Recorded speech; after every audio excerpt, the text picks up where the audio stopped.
we are doing a special episode. We are comparing the Fantastic Four movie and Superman, which, you know, I'm sure by this point everyone will have done. But, you know, we have thoughts, and we're going to let you hear about them.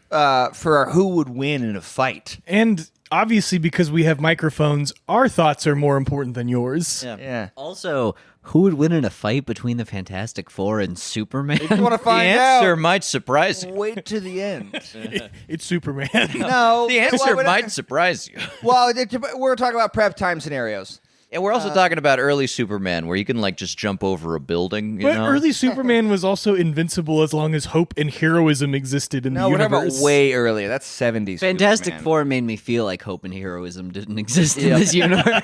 Yeah. So I'm, you know, welcome. I'm Wyatt, and that's me. And then we can go in a circle and introduce ourselves. I am Golgoth Apocalypse Crusher.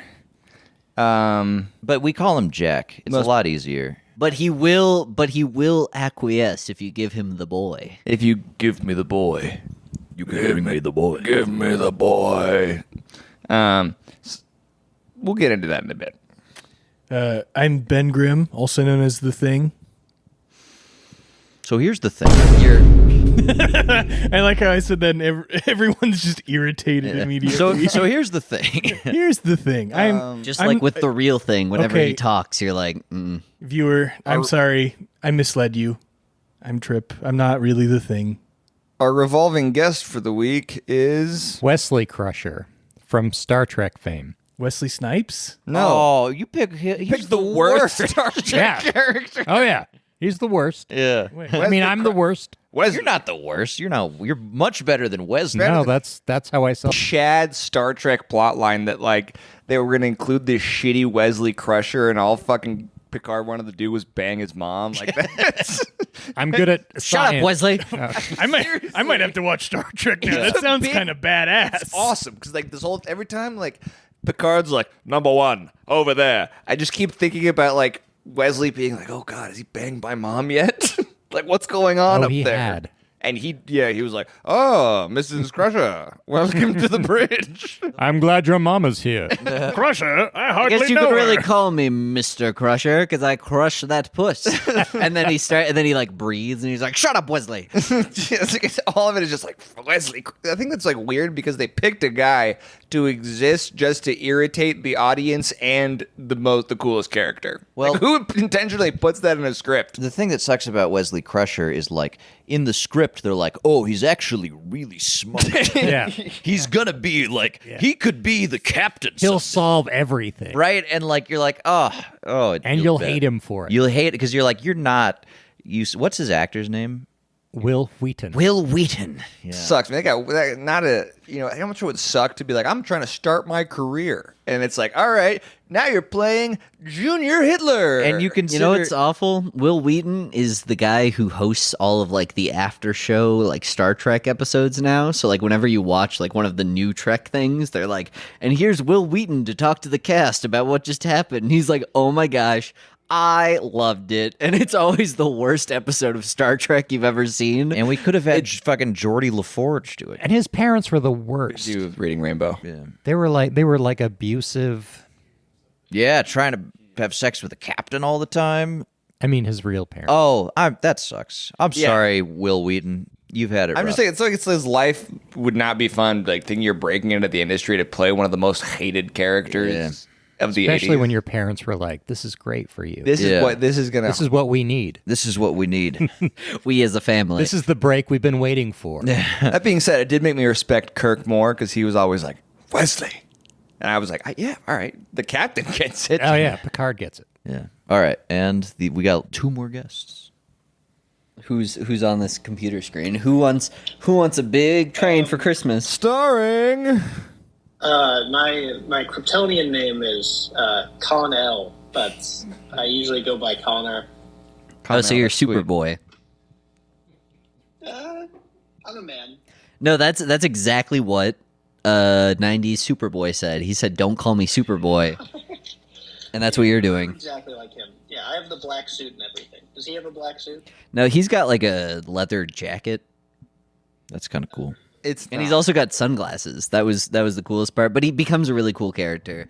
Anyways, here we are. I'm Jack, by the way. That's not relevant. But what is relevant is very the two relevant. movies we're talking about, which is Fantastic wait. Four. This is Gail Beavers. Gail Beavers, look at the camera. She doesn't. She won't. And this is Don Beavers or Don Bass. And they're going to be supreme. Where are you, Don Bass? They're going to be Supreme Court justices someday. It's true. They're both going to rule in favor of all Republican decisions, regardless of how No. constitutional they are. No, they're both Hispanic. What was that? What was that? Be you love That's the what's ruling that's of what's the Citizens most United. surprising. No, they're not. They don't. They're not. They want to. They want to repeal citizenship. She's had like 6 abortions, so Yeah, and I did 0 of them. But oddly enough, she's closing the door behind her because she's trying to repeal Roe v. Wade. Anyways, we're talking about Gotta get part of that. a surprisingly relevant segue. We're talking about both the Fantastic Four and Superman, 2 movies that you guys have seen, and that we're going to talk about. A Just in case liberal you guys haven't seen, piece let's of- fill us in on like both what Fantastic Four and Superman are about. Can I throw something out real quick before we go? So I think that we have 2 modes in this show. We got the sympathetic critique and the ruthless critique. I feel that oftentimes when we like where someone's coming from and it's like one person, we're more sympathetic. Danny Warren Johnson, we had some critiques, but it's one man doing all of this. I think we're going to be stepping into a level of ruthless criticism here because these are not the productions of one people. These movies take thousands of people and hundreds of millions of dollars. And I think that also they're promoted in a way that really sort of covers your life for a little bit. So I think it's worthwhile to engage in some ruthless criticism. That's me personally. And arguably, I will say that nothing has been more assembly lined other than like maybe like Literal the chicken. action Yeah, figures. other than the literal like the chicken that comes out of the McDonald's McChicken, like than the Fantastic Four, because not only is and also Superman to some extent, because both of these represent a movie that those studios need to get right, because the DC universe has been just in a constant state of laying on the ground and shitting itself. And David Zaslav, the guy who runs Warner Brothers, is like, oh, if we don't get this right, if we don't get the relaunch right, there might not be a Warner Brothers in the next 5 years. I would even say that they're not laying on the ground shitting their pants. I would say it was Zack Snyder forcing them onto the ground and shitting on them. shit yourself right now.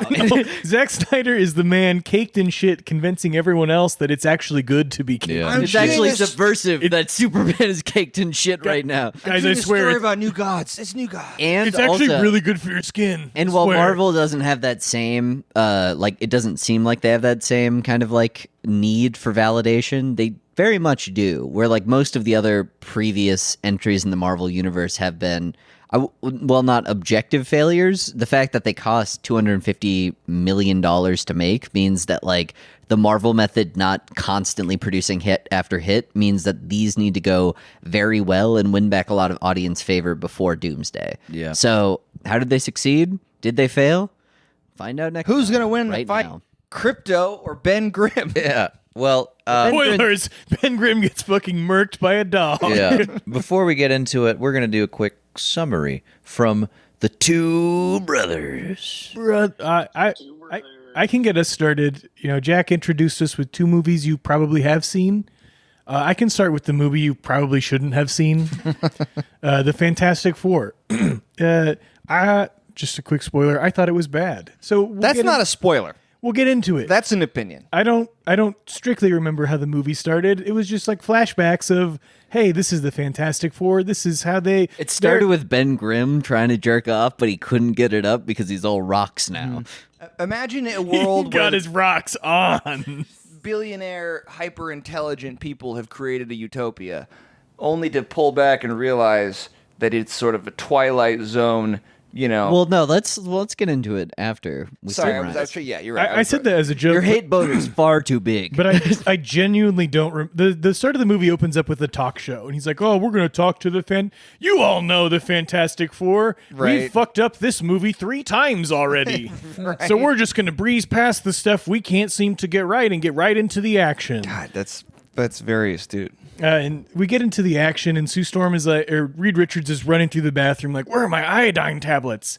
I'm really brainy, but I lose things all the time." And Sue Storm is like, "God damn it, Reed! Like, here's your stuff. I'm pregnant, by the way." And Reed's like, "Whoa, the kid's fucked up." She's on the toilet. Yeah. Yeah. This will And- go on to explain how most of her character involves being pregnant.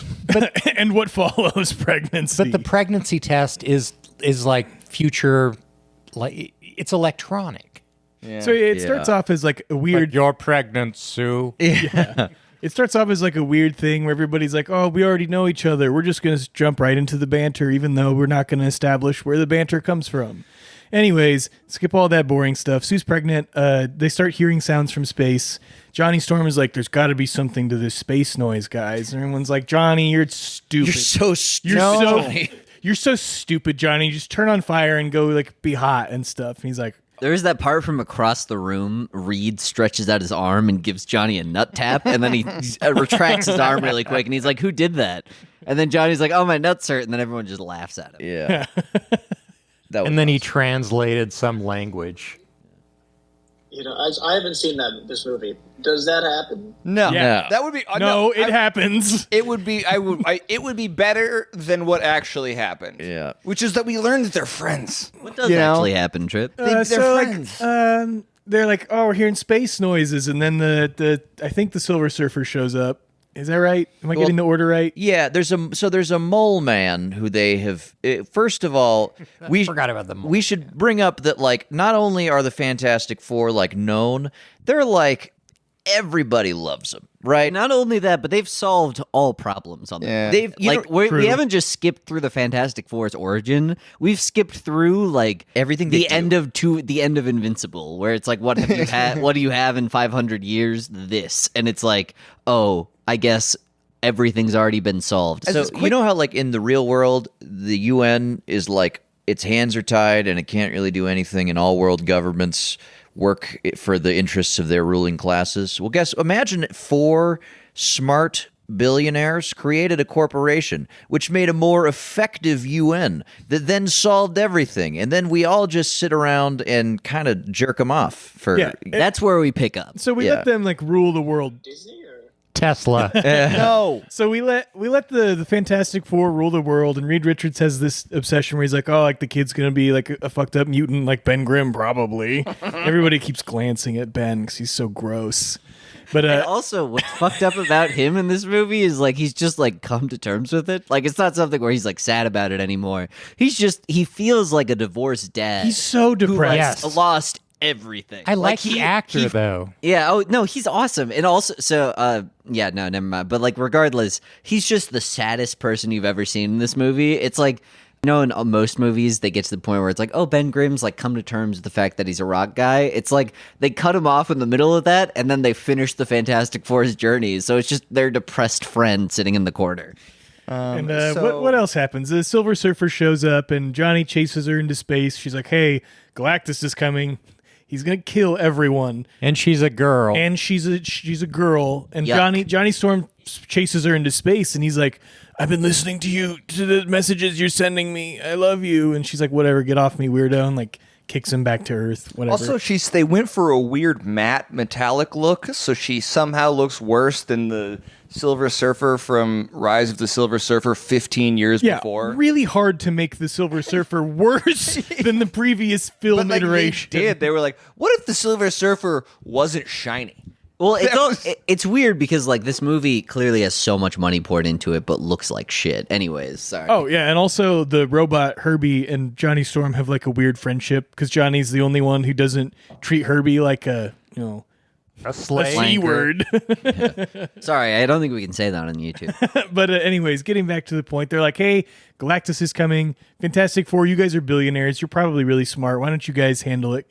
Reed Richards is like, yeah, I already command the police force privately, so I guess we'll go into space and try and talk to Galactus.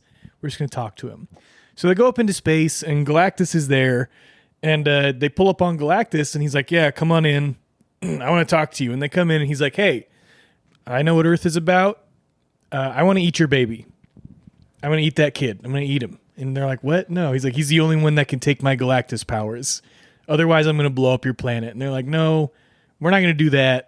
And then they do some weird stuff and they get out of there. Yeah, they just run away. They just run away. They like bust a hole through his ship and they fly into space and they get the Silver Surfer trapped in a black hole or some like a singularity or something. It's really unclear. It's not very good. And then you missed there's the miracle of birth. Well, I was getting there. That comes after the singularity. They're fighting off the Silver Surfer while the miracle of birth is happening. What's going on? She says like, hey, Reed, I need gravity. And he's like, don't worry, I got you, babe. And he holds her down on the table and they're like, That's gravity, folks. Yeah. And she has the baby in space, and it's really clean. And there's Plus, you don't need gravity to push a baby. You don't need Yeah. gravity. Not if you have push powers, as we'll see later. it's really clean, and you know Which how she does, that Fluids, push power. fluids float around in spaceships, but there's no fluids here. She like grunts for like 20 seconds, and then the baby comes out, and all is well. And he looks like a normal real baby. He doesn't look CGI at all. Yeah, and then Wouldn't it be funny if he came out like Ben Grimm comes down and like unbeknownst to everyone else, he circumcises the baby, which like Reed wasn't sure about, but you know. You learn that his name then he is begrudgingly agrees. Ben Grimm Rosenberg. So then they get back to Earth and they're like, "Hey guys, like how did meeting with Galactus go?" Pretty And they're good. like, "Oh, he wanted our Oh, baby." right. Yeah. Can you believe that? Instead of Everyone being on like, Earth is like, well, there's no one knows. 7 billion of us, Yeah. and you're gonna keep your baby and kill all of us. And Right. he was like, "You guys, having kids is brave. Yeah. It's brave to have children, and I'm brave for keeping mine." It was And actually then everyone agrees. Everyone's like, actually, you're right. Having kids is brave. Well, whatever you guys want to It do. was even worse than that because like they fucking stumble out of their aircraft looking hungover as shit, and they're like, "What happened?" He was like, "Oh well, he offered us a deal to save everybody, They asked too high a but price. he asked us to exchange our son for all of you guys, which of course we said no to. So we're still But, working. like, on of it." course we said no to that. So- and it's just like, And everybody's oh. like, "What?" So believe it or not, the people of Earth are pissed about that. And there's like this weird scene where they're like showing riots and people getting mad. And one thing that I think this movie does poorly is like portray anyone who's a normal person. Yeah. Because like they're showing like all this legitimate anger as like a weird expression of selfishness to the point where like all these normal people show up outside Fantastic Incorporated, which is like a literal corporation that they own, and they're like, "Hey, come out, give up your son." And then Sue says, "I'm not going to give up my son for the world, but I wouldn't sacrifice the world for my son because you're all my family." And everybody's like, "Yeah, I guess we are." Which to me is like, look, I get an expansive notion of family, but like, I don't know. You know, that doesn't matter. We're not critiquing yet, although we totally are. And then Reed Richards is like, "I'm going to name my son Euler's Method." And also, so after that, they then are like, all right, we're finally going to try to save the world, and here's our plan.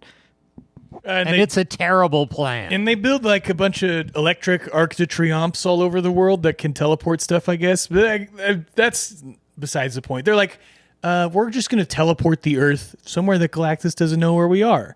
And everyone's like, that's crazy. That takes so much power. He's like, but we can do it. So then they spend a ton of time investing so much money in this infrastructure that it has to pay off, right? No. Wrong. Well, guess Silver Surfer comes One through. Silver Surfer comes in and blows she up blows up every single one of these gates except for the one right next to the Fantastic Four tower. But guess what? This whole time, Johnny Storm has been translating their language. because he's always calling Silver Surfer hot, which she is. Let's be real. And he's a linguist, which we all know that is She's true. almost Cunning as hot as those linguist. Avatar women.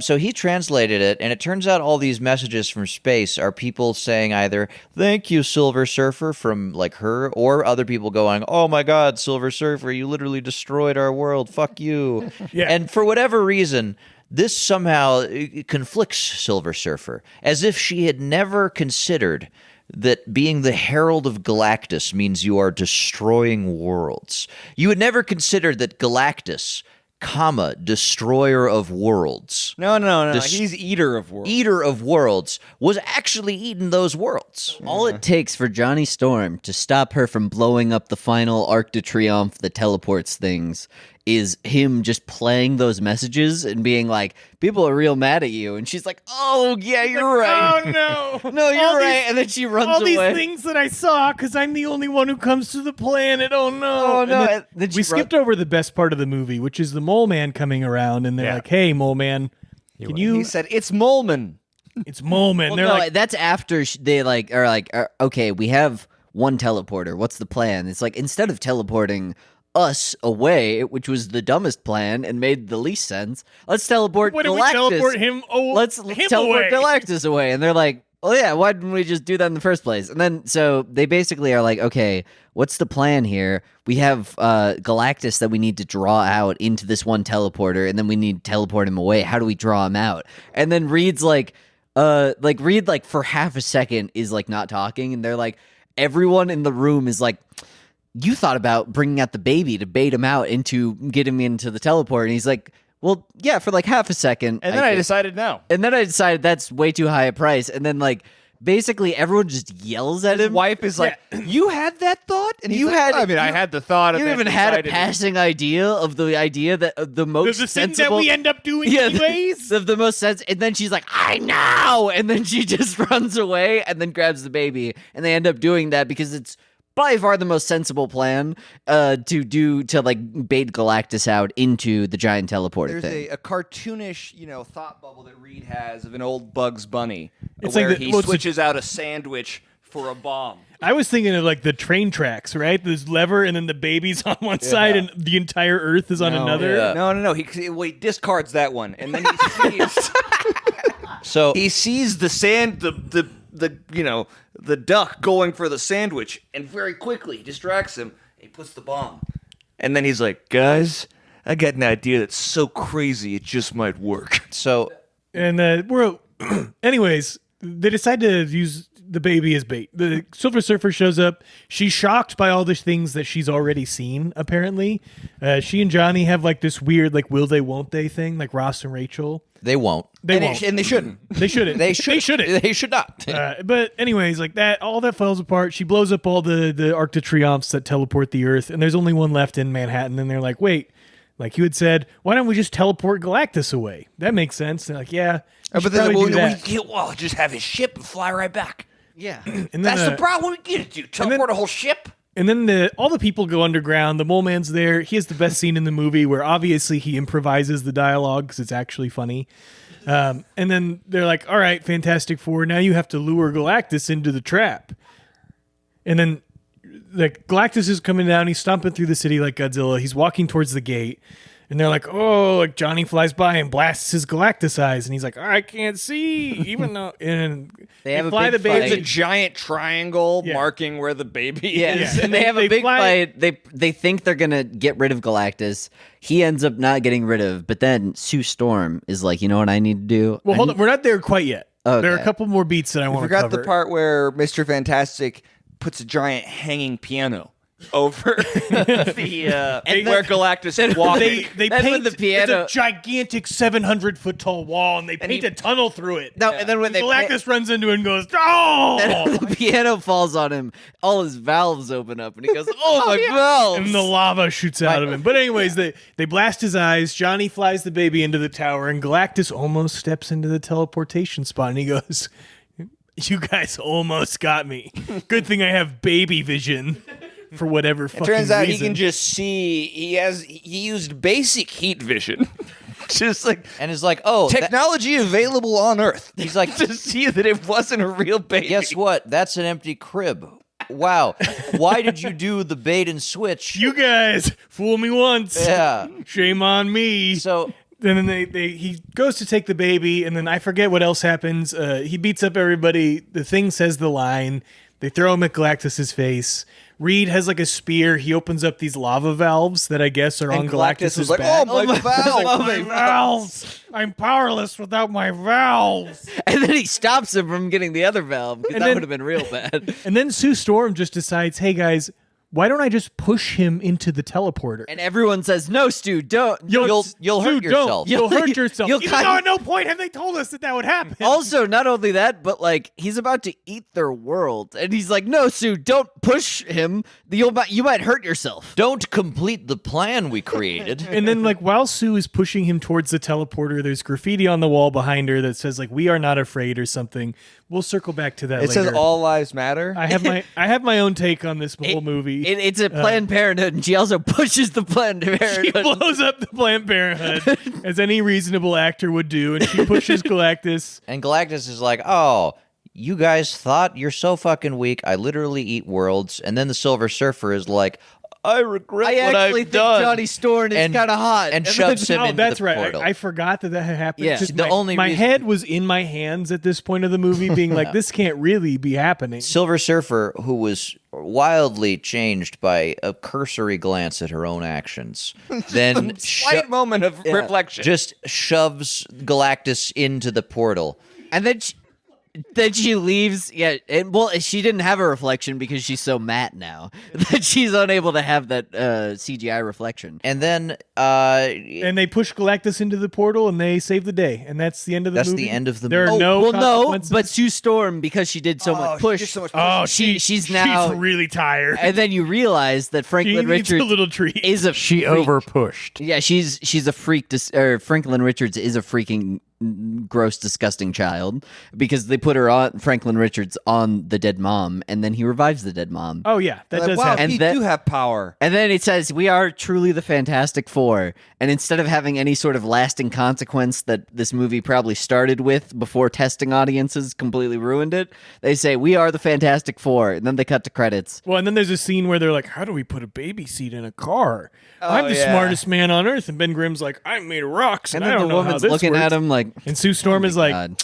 Men. Men. Man, which like you there missed- is like You forgot one part. Remember when she's looking, she's all The matte, beard. and she looks at Oh. herself and she's like, all I needed was some personal reflection. Yeah. And she turns into the shiny version of the Yeah, Silver she turns Surfer. into a not shitty looking version. Yeah, you know, of she the gets effect. her reflection. And so, the yeah. Mirror Surfer. And that's the end of that awesome movie. It's bad. Don't watch it. Is there a better movie that we should have watched? Quick interruption. Can you double check that my mic is working? I unplugged it and plugged it back in on accident.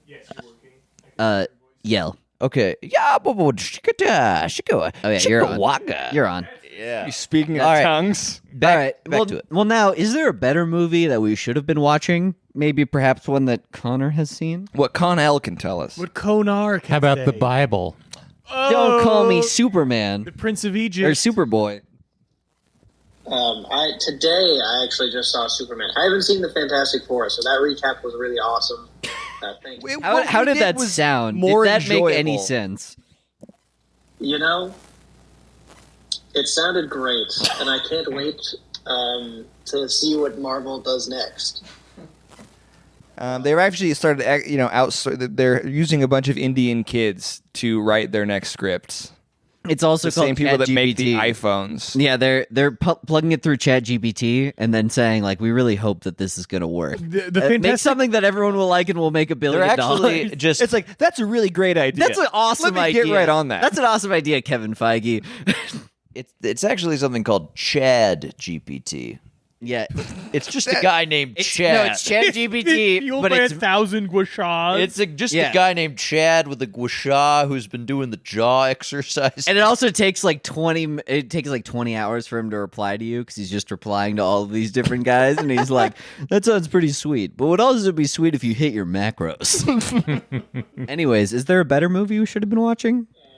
I think we all know that Superman is hitting his macros.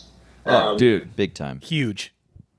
He's pretty muscular. He's decently muscular in this movie, you know. Okay, so Superman, it opens Superman, he's getting beat up. He's in Antarctica, and he has to call Crypto to come help him. And we're like, oh my god, like what's going on? Why is this happening? It turns out there's a big, evil-looking, strong guy, like the Hammer of Bolivia or something. Barovia. Yeah, We're calling it like, Bolivia from here on out. And the audience is like, what is I this, a just- I just saw crossover the- episode? the name. You got Crypto and Superman? Yeah, and that crossover theme, you're gonna keep having crossover episode moments, so I hope you're ready for that. So it turns out, he gets healed by the sunlight, so we established some basic rules for Superman. Sunlight helps him heal, the yellow sunlight specifically, and that he's not indestructible. He's kind of more like Mark from Invincible than the Superman that some people might imagine. And I'd like to can I pause for a sec and say how within the basic, first 5 minutes of the movie, they do the thing that most good movies do, and they explain the parameters of the hero. This are his powers. These are vital information about the things that they can do. So later, you don't see Superman pull out mind, vision and start reading thoughts to push someone over. Anyway, sorry, go ahead. Also, this hero can get beat up. I'm sure that mind thought part not relevant to any other movies we might be discussing. I'm sure the other movie we talked about also establishes the rules for its characters and stuff. I'm sure, but that's not relevant to Superman, right? So he actually loses this fight to the Hammer, and it turns out that Lex Luthor is actually commanding the Hammer, somehow giving him moves, predicting Superman's moves, beating him up, and Superman's just no match for this guy. But he ends up going away. Superman, he gets up, he's beaten up a lot, but the people still like him. The people are very, very fond of Superman. So after that, I don't even know what directly happens after that. We meet some of the other characters who are important. We meet Lois Lane, who knows who Superman is. She's dating Superman. We're introduced to the cast of the Daily Bugle. Planet. Daily Connor, Planet. Quick interjection, Connor. 1 to 10. Lois Lane. Tony Planet. 1 to 10. Oh, is this Spider-Man? Did you watch Spider-Man? Connor, 1 to 10. 1 to 10. Lois Lane. Out of 10. Objectify her right now in front of our audience. I thought she was hot. More. That's so goddamn sexist. How could you I also say thought, that? I also thought the hottest part about Lois Lane is that she was like a real character in this movie. Is that Yeah. like she was like she's unironically the best news reporter in the world. She's it's like absolutely crucial to the story. and also whenever she's interviewing Superman, she's the parallel opposite of him where Superman is always going to be trusting, always going to be nice, and that's what makes him good. Lois Lane inherently distrusts everyone, and that's what makes her the best reporter in the world. Yeah, but is she a mom? Would she give up her child to save? Really good point. That's a really good point. Anyway, sorry. go ahead. Superman, I think it touches a little bit on the miracle of childbirth, but in a slightly different direction. Anyway, continuing on. So we meet kind of the cast for some reason Jimmy Olsen. Like, women really want to fuck Jimmy Olsen. I couldn't figure out It's an if that integral was part of the because I don't movie. read the comics. I'm bringing it up because it's important to the plot, actually. I couldn't tell if this was like a bit. It was supposed to be like, The Other Guys has that bit with Will Ferrell, how like Yeah. all the hot models want to bang Will Ferrell. I didn't know if that was like a bit related to that or if it's like his character arc. No, that Like, is in the I think comics, just a maybe bit. Jimmy Olsen fucks. Yeah, so it's also relevant to the plot later, as we'll see.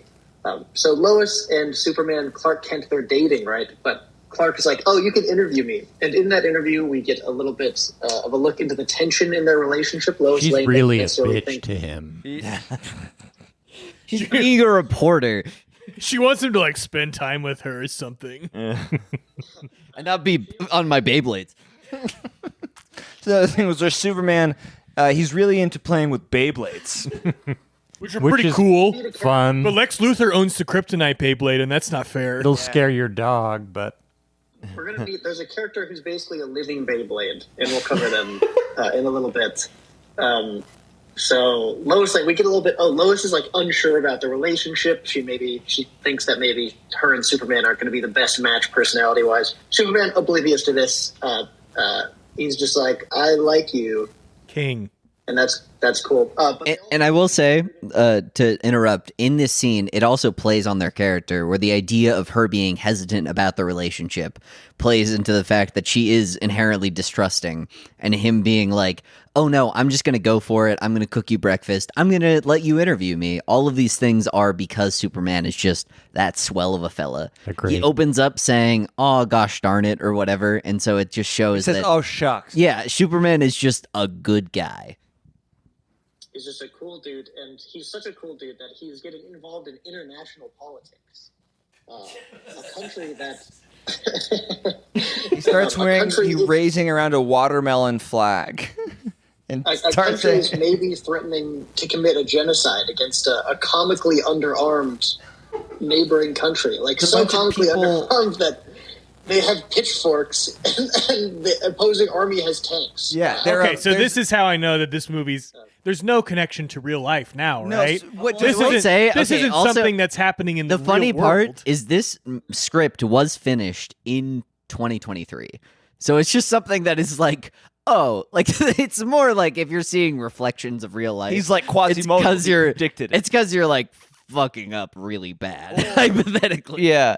Or maybe this has been going on for 78 yeah, years. right. He just knew But that's- that. But you are right. It's That's like so unrealistic. Maybe Wyatt, it's come on. also maybe we should have had someone in that fought the Hulk and also the new Captain America, and she should be in the new Captain America movie, representing sort of a cool version of all of this. sort of a cool country in the Middle East. Wait, is this real? Yeah, Captain Sabra was going to be in Captain America. The Hulk really recognized the tragedy of the Israel-Palestine situation in a way that Superman fails to grasp the nuances of. But that's not really for this. That's irrelevant. You know, that's a little bit of a. We're veering off course. you So missed- Superman gets involved. He's like, Israel, you can't. I mean, sorry, Libya, you can't genocide these Arab-looking people.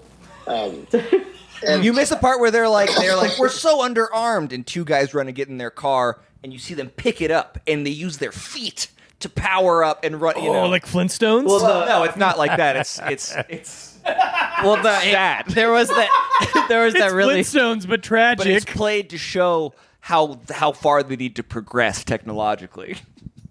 Anyways, what else happens?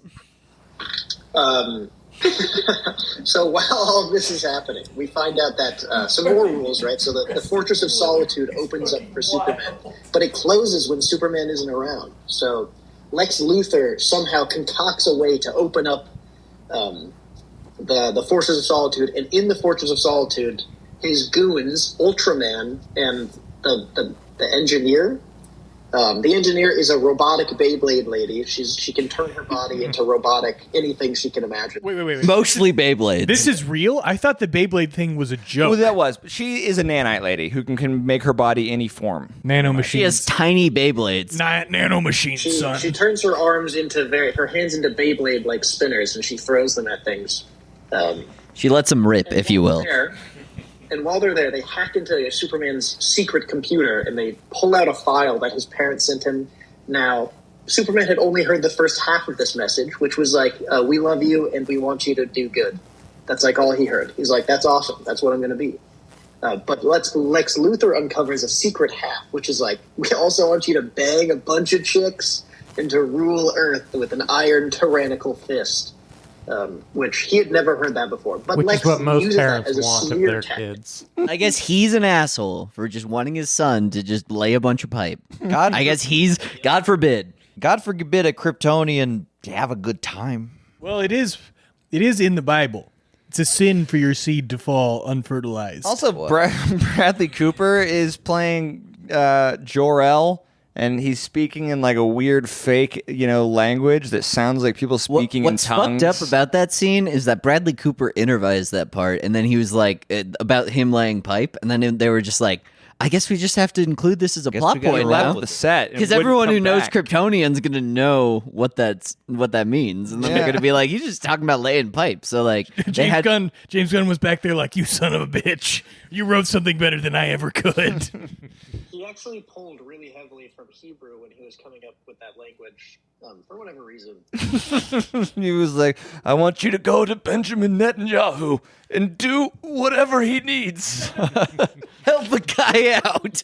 Anyways, what happens after Superman? So they hack it, right? And so we start to learn a little bit more, right? Lex Luthor fucking hates this guy, okay? And he's spreading a smear campaign against Superman. So Superman is saving the city. He's beating up a monster. This whole time, Superman's doing a great job. Not only is he beating this monster up, he's also saving people from the destruction the monster is causing, you know? That's something that we really haven't seen in a Superman movie since, like, the 70s. Yep.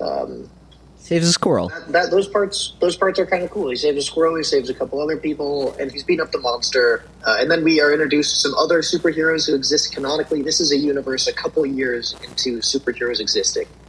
So we meet the current Green Lantern, played by that one guy, Nathan Fillion. Hal Jordan. Guy Gardner. Yep, it's Guy Gardner, played by Nathan Fillion. We have Hawk Girl, and we have the engineer, Mr. Mr. Terrific. Mr. Terrific. Mr. Terrific. Yeah, thank you.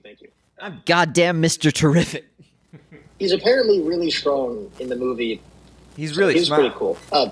He's really smart. He's like Lex Luthor, like intelligent, but Is he as smart as Amadeus Cho? Is he? Is he? No, how does they're- he like? How does he rank against Reed Richards? Because I know Reed Richards is the smartest in the Marvel. Well, I feel like Amadeus Cho's a more grounded approach I will to this say conversation. there's an awesome He part. is the ninth strongest. There's an smartest awesome man part in one of Marvel. the Justice League cartoons or whatever where there's a thing where like a guy is trying to like get all the smartest guys in the world, and then he's gonna like inhabit one of their minds, and he makes them like play a bunch of games. He's like, "Oh, Mr. Terrific, only the third smartest intelligence," and then Mr. Terrific ends up outsmarting them beyond like Batman and Lex Luthor and all these people. And then like he's like, "How could you outsmart me? You're only the third smartest intelligence." He's like, "I do like to keep a low profile. Who do you think made that list?" And then he like winks at the camera. And Yeah, it's like, that "Oh was yeah." so that's pretty cool. So we're introduced to some other heroes who exist in the universe. They like kind of work with Superman, but they're also like kind of their own entities. And after they save the day, so Superman saves all these people. The media immediately turns against him. Like within minutes of him saving these people, they're It's like, so dumb. Superman. And yeah, that part was a little weird, but It's like, that's because what have that you done video for us that lately? covers. You right, heard like, what that he saves video it- said? Like there's a girl who almost gets crushed by the monster, or like gets almost killed by like some debris from the monster, and then she sees this video and she's like scared of. I'm like, whatever. So the media turns against Superman. Now people are questioning if Superman can be trusted, and the They turned government against him is like in less than a day. Well, we also kind of see 10 minutes. the apparatus which has allowed that to happen later in the movie. Yeah. Anyway, sorry, go ahead. We'll go into that a little bit. We'll go into that in a sec. But we also learned that, hey, the government is like down to arrest Superman. And Lex Luthor, he wants this. He wants this so G-dang bad. So he gets Superman turns himself in because Krypto's been kidnapped by Lex Luthor. So he's like, I've got to go in and try to help Krypto, right? But he goes into Lex's super jail, which is in a pocket dimension that he's created, where he locks up all kinds of ne'er-do-wells, people who piss him off, political dissidents, and other dubious characters of dubious legality live in that area. People who Including- speak out against Barovia. Hispanic Wait, immigrants. what Yes. is Barovia? What is Barovia in this analogy? Well, first of all, Barovia. That's Israel. Oh, Barovia is Israel. No, Actually, no. Nah. Oh, sorry. First of all, Barovia is a hypothetical land ruled by Strahd in D&D. Oh, Count Strahd, a We've vampire. been saying it wrong the whole time, but we're rolling with Barovia the whole Wait, time. what's the real name? I don't think it's Barovia because it would be strange for them to use Strahd Barovia. Barovia is Strahd. Barov- That is in the Strahd D&D campaign. Barovia is what I'm cutting Strahd all this shit rules out. over. So if we're cutting this shit out, are you running Strahd, Wyatt? I am running Strahd right How do you like Strahd? I wanted to run Strahd. now. It's fun. I think that you need. You should have run Strahd. I think. All I right. had more fun running what I ran, Gray. Don't tell me what I should run. So we're cutting this out. So I think my only tip for Strahd is that like everybody that's run Strahd before, or like all the They're both Barovia. yeah. Interesting. That's funny. All the Oh, it's Boravia. Baravia. All the tips you'll see from DMs when running Strahd, they really emphasize how you want to make it gothic horror. I think I think you need to keep the horror elements, but I think that like if you just keep it gothic horror the whole time, it will just feel one note. So I think and cumbersome. I think you need to make like there are certain characters in there that you can make funny in like a grim way that you need to make funny. But I think there's a lot of space for characters to explore in Barovia, and also just like, also just let them fuck around, do whatever they want. You know. I this will be my last thing to add on this note, but I have literally been planning if we ever do a D&D for this podcast, how to incorporate elements of the podcast, like the Eldritch shoes you talked about. The horror shoes. The horror shoes, those would just be someone using Misty Step. If Yeah. they use like the incomprehensible horror shoes and they freeze. Yeah. And then the warlock just runs around behind everyone. I love that. Yeah. Back to the plot. My D&D brain aside. He's nuts. Sorry. Go. This just in.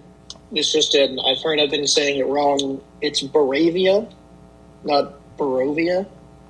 Barovia is. We'll just call it Israel. So Israel is being funded by Lex Luthor, right? And for some reason, Lex Luthor wants to like own half of Gaza. He just like wants it. You know, we don't really know all why. of Palestine. He wants to have Palestine. You said Want Gaza. all of Palestine. Yes. Gaza is part Yeah, of I mean- Palestine. Yeah, but it says he wants just. No, that's fair. That's fair. I could have been more broad. I could have been. No, he's more general. Israel. Yeah, Lex is Israel trying to take Palestine. Right. Guys, I doubt this Yeah. movie is trying to comment on the international political I don't know, state. guys. I kind of thought that Lex Luthor was on the side of Palestine in this movie. No, I We're mean, cutting that out. he would have taken Palestine if okay. it was really. Okay, so he goes to realistic. jail. Yeah. Yeah. Sorry, I didn't. No, yes, Superman no, does. keep going. So he goes to jail. In there, we find Crypto's there, and we also find Matter Man. Matter Eater Lad. No, his name is Metamorpho. Matter Eater, lad. He can create any kind of substance, including alien ones, including kryptonite, Superman's only weakness. So He can't he's in a create jail love, cell. though, is one of his big problems. Well, love doesn't No, matter. but he's creating kryptonite. For some reason, he's kind of helping keep Superman imprisoned, and we learn that his son is also being held in the prison. So that's why he's doing it. Superman, eventually, we'll talk about that, whatever. So as all this is happening, Lois Lane is like, guys, Superman got kidnapped. I like that guy. He's a cool guy. She looks for help. The only person willing to help her is Mr. Terrific, who has some cool orbs, and he single-handedly defeats like a military encampment with his orbs, and He is also Orbin. punches really hard. He's Orbin and he's punching, so that works. He says it's Orban time. And through that, they break in to the portal dimension, looking for Superman, trying to help. Superman at the same time convinces the Matter guy, Metamorpho, to stop torturing him because Metamorpho realizes what he's doing is wrong. Lex killed someone in front of him to torture Superman. He's like, "Wow, am I the bad guy?" Wow. Well, it was also the fact that he kind of was like, okay, this is the best I can do, and Superman convinces him through hope and heroism that he can figure it out. It's like, I know that this looks dire, but I think that I can help you in this unwinnable situation. Yeah, I mean, we say he convinces it with hope and heroism. He says, "I can save your son one time," which is pretty convincing when it's Superman telling you that. Yes, this is true.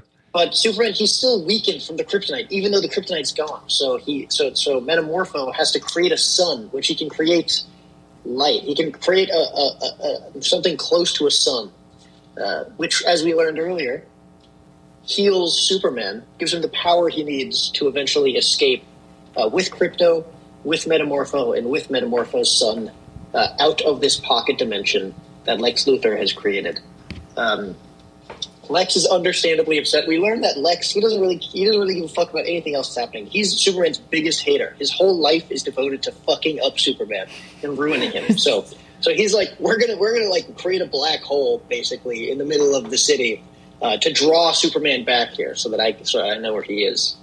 And to also distract him from going to help Palestine. I mean, yes, and to prevent him, but he doesn't really care that much about Palestine, as we'll find out a little bit later. So he creates this like black hole, and while all this is happening, it turns out Lois Lane has uncovered some crazy stuff. She's learned that Lex Luthor is not only funding the Baravians, but has a deal with them where he's going to like get half of Palestine when they conquer it, and then he's doing all kinds of shady stuff, which is possibly illegal. And we learned this in part through. We learned this in part through Lex Luthor's girlfriend, who's in love with Jimmy Olsen, and she sends him screenshots of her taking selfies in front of Lex Luthor's evil plans.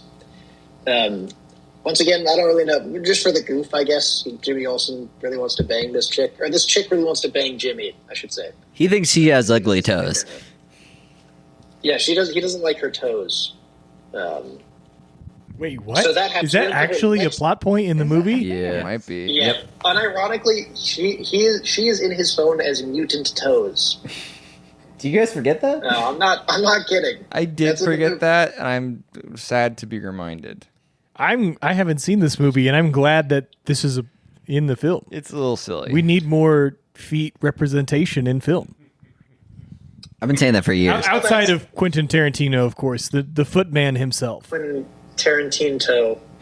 Quentin Tarantino, Mr. What happens next? Stop talking about toes. Mr. Salma Hayek, put your feet in my face. Let me drink champagne. So that's all happening, and then Superman's like, okay, I probably need to stop the black hole from eating the Earth over helping the people in Palestine, which is something we all struggle with daily, I think. So he goes there. He fights a couple people. He's fighting the engineer. He's fighting Ultraman. No, he's Mr. So Church's helping. he's fighting those guys. He's losing sometimes. He's winning sometimes. It's revealed Ultraman is Superman's clone, and that's why he's able to go toe to toe with Superman. Why didn't they make Superman- a bunch of clones of Superman? Our guest, who are you for this? Wesley Janet Crusher. Reno. Janet Reno, Wesley Snipes from Star Trek asked, why did they not make clones for this? We'll get to that. We'll get bunch to of that. them. We'll get to that in the other part, and then we'll just cut this Well, out. the budget, really, it's probably just the budget, Hard to clone. Like, they'd have to copy-paste his face onto a lot of different bodies. It would be a lot of work for the editors. The licensing, the animation. Anyways, what happens when they're fighting? So he fights them. He eventually beats them both. The tech lady is, like, using her nanites to try to, like, choke him out, but Superman kind of outsmarts her by, like, just propelling her into the ground super hard, knocking her out. And then he fights his clone. He eventually beats his clone. And we find out in Gaza, while Israel's invading Palestine, it turns out the other superheroes go help. So Guy Gardner comes and helps prevent the genocide with a couple other superheroes like Mephisto, Metamorpho, and I should say Hawk Girl. I will say I do like about Hawk Girl's character. She just, every scene she's in, she just goes, "Come on!" It's awesome. She hits stuff. So she's pretty fun. Does she have a mace like she did in the Justice League Oh yeah, cartoon? Yeah, she has a mace. Yeah, and they're murdering these people. Like, I should say, they're murdering the IDF. they're murdering. They're killing a lot of people when they're doing this, which Superman doesn't do. But that's not really the point. Anyway, and then Superman wins. Him and Lex Luthor get into a mog off where they're mogging each other. Awesome. And Lex, because he's just the most hateful man in the world. He's screaming, he's shouting, but he loses in the end. So Superman, he comes out on top. And he gets his dog back. The ends. Lex Luthor, he Gets sounds his dog pretty back. He soy. saves his dog. And we learn a little bit more about the universe. We learn that Supergirl is in the universe. And I think that's probably the last extra universe thing we learned. So, yeah, that's the movie. Yeah, and it was pretty good. Yeah. So it sounds like we've got one movie that's about something and one movie that's just About a place dumbass called Israel. fucking dog shit slop. Yeah. Yeah. I think, like, obviously our opinions are going to become very clear throughout this, so I think we might They as haven't well. already. So I did call the Fantastic Four dog shit slop seconds ago. I think we should establish. I'll just say, for what it's worth, I think both of these movies are made by like large conglomerates that are shitty. But I think that like Superman was directed by somebody with respect for the character and clearly has some desire to make something that's valuable for the current moment.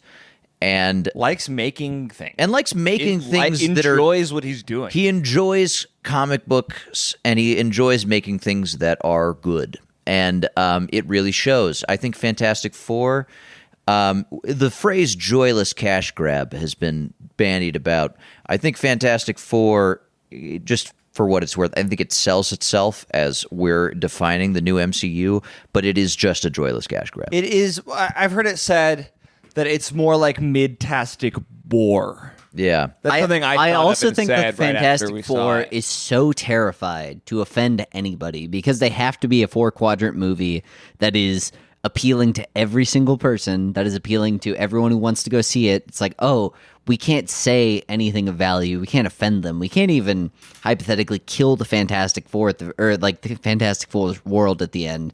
We need to have something that is so like by the numbers wrote that everyone walks away being like, yeah, I guess that was fine. Like, it needs to be something that everyone can generally agree was like okay. I also think like something that is easy to forget is like James Gunn knows like what movies look like. Yeah. And this guy clearly doesn't know Fantastic Four. There's a reason that you don't just jump through a hero's origin stories. There's right? But they also do that with Superman. And I think what's interesting is that like instead with the Fantastic Four, they jump through it because they're almost embarrassed. And like Yeah. it's something where in Superman they don't even really summarize that. They just I think James Gunn talked about it in one of the interviews where he talked about like how with Superman, everyone knows Superman's origin. If you don't know it, the guy next to you can't explain it to you, is like how he said it. Whereas the Fantastic Four, I'm not like they didn't even really seem like they like felt like everyone knew their origin. They still had to re-explain everything. Like they kind of like in the movie of Superman assume that you know what's going on and then work off of that. With the Fantastic Four, they assume you don't know what's going on, but are so embarrassed by the fact that they would have to retell it. Like they would basically, they're like, oh no, like everyone's going to think we're doing another origin story movie. And so they just don't want to talk about it. And they're And just then- like, no, like, you know, they just got superpowers and they're doing their thing, whatever. You like, you know it. And like, you know, my girlfriend doesn't know Fantastic Four's origin story. She knows Superman's origin story, sort of thing. And that's like what matters is like the average person probably doesn't know, but they're so embarrassed to do another origin story that they just don't want to do it. And the other thing is they take James Gunn takes time to like illustrate just on a basic like action scenes have to be more than like two kids smashing their action figures together. You have to know what the character's limitations are, and you learn that about Superman. You're like, all right, heals by the sun, weak to kryptonite, strong, fly, eat vision, whatever. Strongbook can still get fucked up, which is what I love about this Superman is you open up with him getting the shit beaten out of him. And you're He like, uses his powers all the time. yeah, and also like you also see why, because everyone's like, oh, Superman's so boring, he just solves every problem. And you like see why it would be hard to be Superman, because not only does he like try to beat the bad guy, but he's also like saving innocent little things. He's like, whenever he's punching the monster, he also has to pick up the monster because he doesn't want it to fall on a bunch of buildings. Yeah, and there's a it's- line where he's like, I'm trying, he's talking to the Justice Society of Friends or whatever, and he's like, yeah, I've been trying to find a way to take this thing down without killing it. Yeah. He's like, I don't know about this thing. He's like, we should study it and I don't figure wanna out. kill it, though. Yeah, we should take it to an interdimensional zoo or take it back where it belongs. And they're like, no, dude, let's just kill it. It's almost it's fun because it would be an irritating thing to be somebody who's not as powerful as him and be like, I know you can be everywhere at once, but like we got to make a fight. I got to go to the next place. And what I love about Superman is like he, despite having all this power, is a person who is like, oh, a bunch of people hate me right now. Like a bunch of people like hate me, but I'm still going to do good because that wasn't the point. Like the point was not I was adored with adoration. I was like constantly, it's like like even though everyone's shitting on him, he's still just like doing good. He's still just like, dude, yeah. oh, trying to find my dog, I guess. Like he's down because he's like a guy, and he's just like, fuck, everyone hates me online. Everyone's like shitting on me and throwing rocks at me. It's like, ah, man, like this really sucks, but like, yeah, I'm still gonna do good because I'm just that good of a guy. Whereas the Fantastic Four is constantly heaped praised upon, and like Superman never goes out and is like, guys, listen, I'm the savior of humanity. I'm the best. I'm the coolest. The Fantastic He Four never big leagues the entire population. and the Fantastic Four has to have a moment where they win the world back, where it's like, no, our like popularity is so like where they do a fucked up thing. Like the Fantastic Four doesn't get like their ass blasted because like something out of their control happens. It's like the Fantastic Four does something that's objectively worse for humanity, and then they're like, guys, no, come on, you gotta like us, and then everyone in the movie likes them. Whereas this movie is like, that's not the point of doing good things. The point is like Superman's a good guy because he like does the good things even though no one wants him to do the good things at that point. Which is the fun thing about, he's obviously like, I mean, I'm not going to let these people go to war. I have the power to stop them going to war.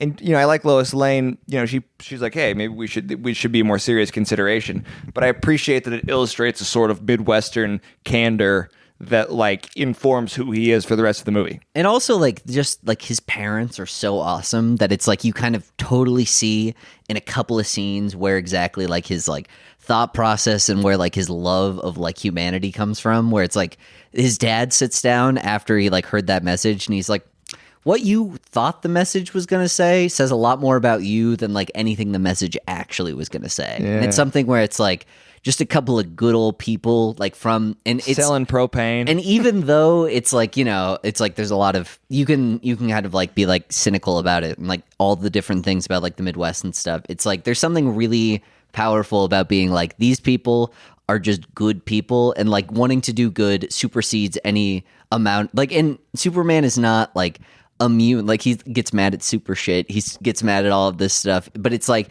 he's not immune from like feeling the human emotion of like, oh man, people don't like me anymore. But he's willing to go through that and be like, you know what? But people like still need to be helped, and I'm willing to do that. I think. Do you mind if I say one thing before you go? I think the thing, maybe this would be good for a reel. I don't know.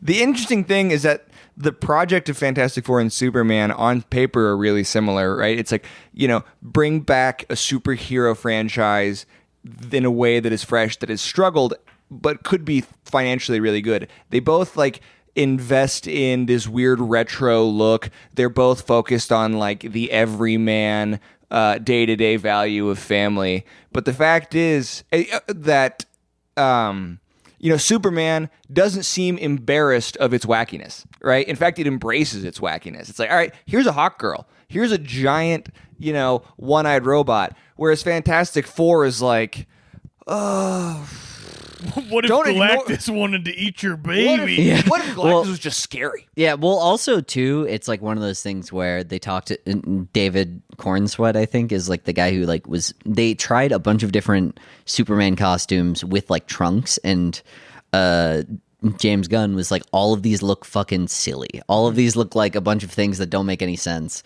And then like David Cornsweet said, he was like, yeah, but like, they look silly, but that's probably because Superman like doesn't mind looking silly. Like it's because it's a guy who like actively doesn't care whether or not he looks silly. It's more like, is this a Superman where like a kid would come up to him and be like, can you give me directions? Like that's like what he cares about. And then like Fantastic Four is obsessed with not looking silly. Yeah. Is obsessed with being like this thing that everyone thinks is cool. Whereas an entire 60s based retro universe where everyone thinks they're fucking cool. Yeah. Everyone thinks they're the coolest guys of all time. And then you are like, guys, audience, don't we think the Fantastic Four are awesome? As opposed to Superman, where it's like everyone thinks he sucks and he's like, I don't care if you think I suck, man. I just want to like do the most good. Where it's like, the hoops they have to get people to jump through to not laugh at the Fantastic Four. Yeah. It's like they've created another universe apart from the MCU where they don't seem fucking stupid. And also everyone like in the meta context, the movie is about like something that is deeply political and that will divide a lot of people for Superman, and is something that is like,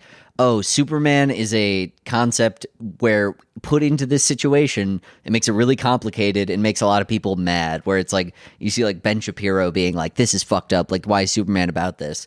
Whereas Fantastic Four is almost obsessed with being like, "No, you guys think we're cool, right? Everyone thinks we're cool. Like we can't offend a single person." Whereas Superman is like, "I don't care if you care that I'm cool or not. I want to say something." It's a vital part of the movie itself. I'll offend fascists.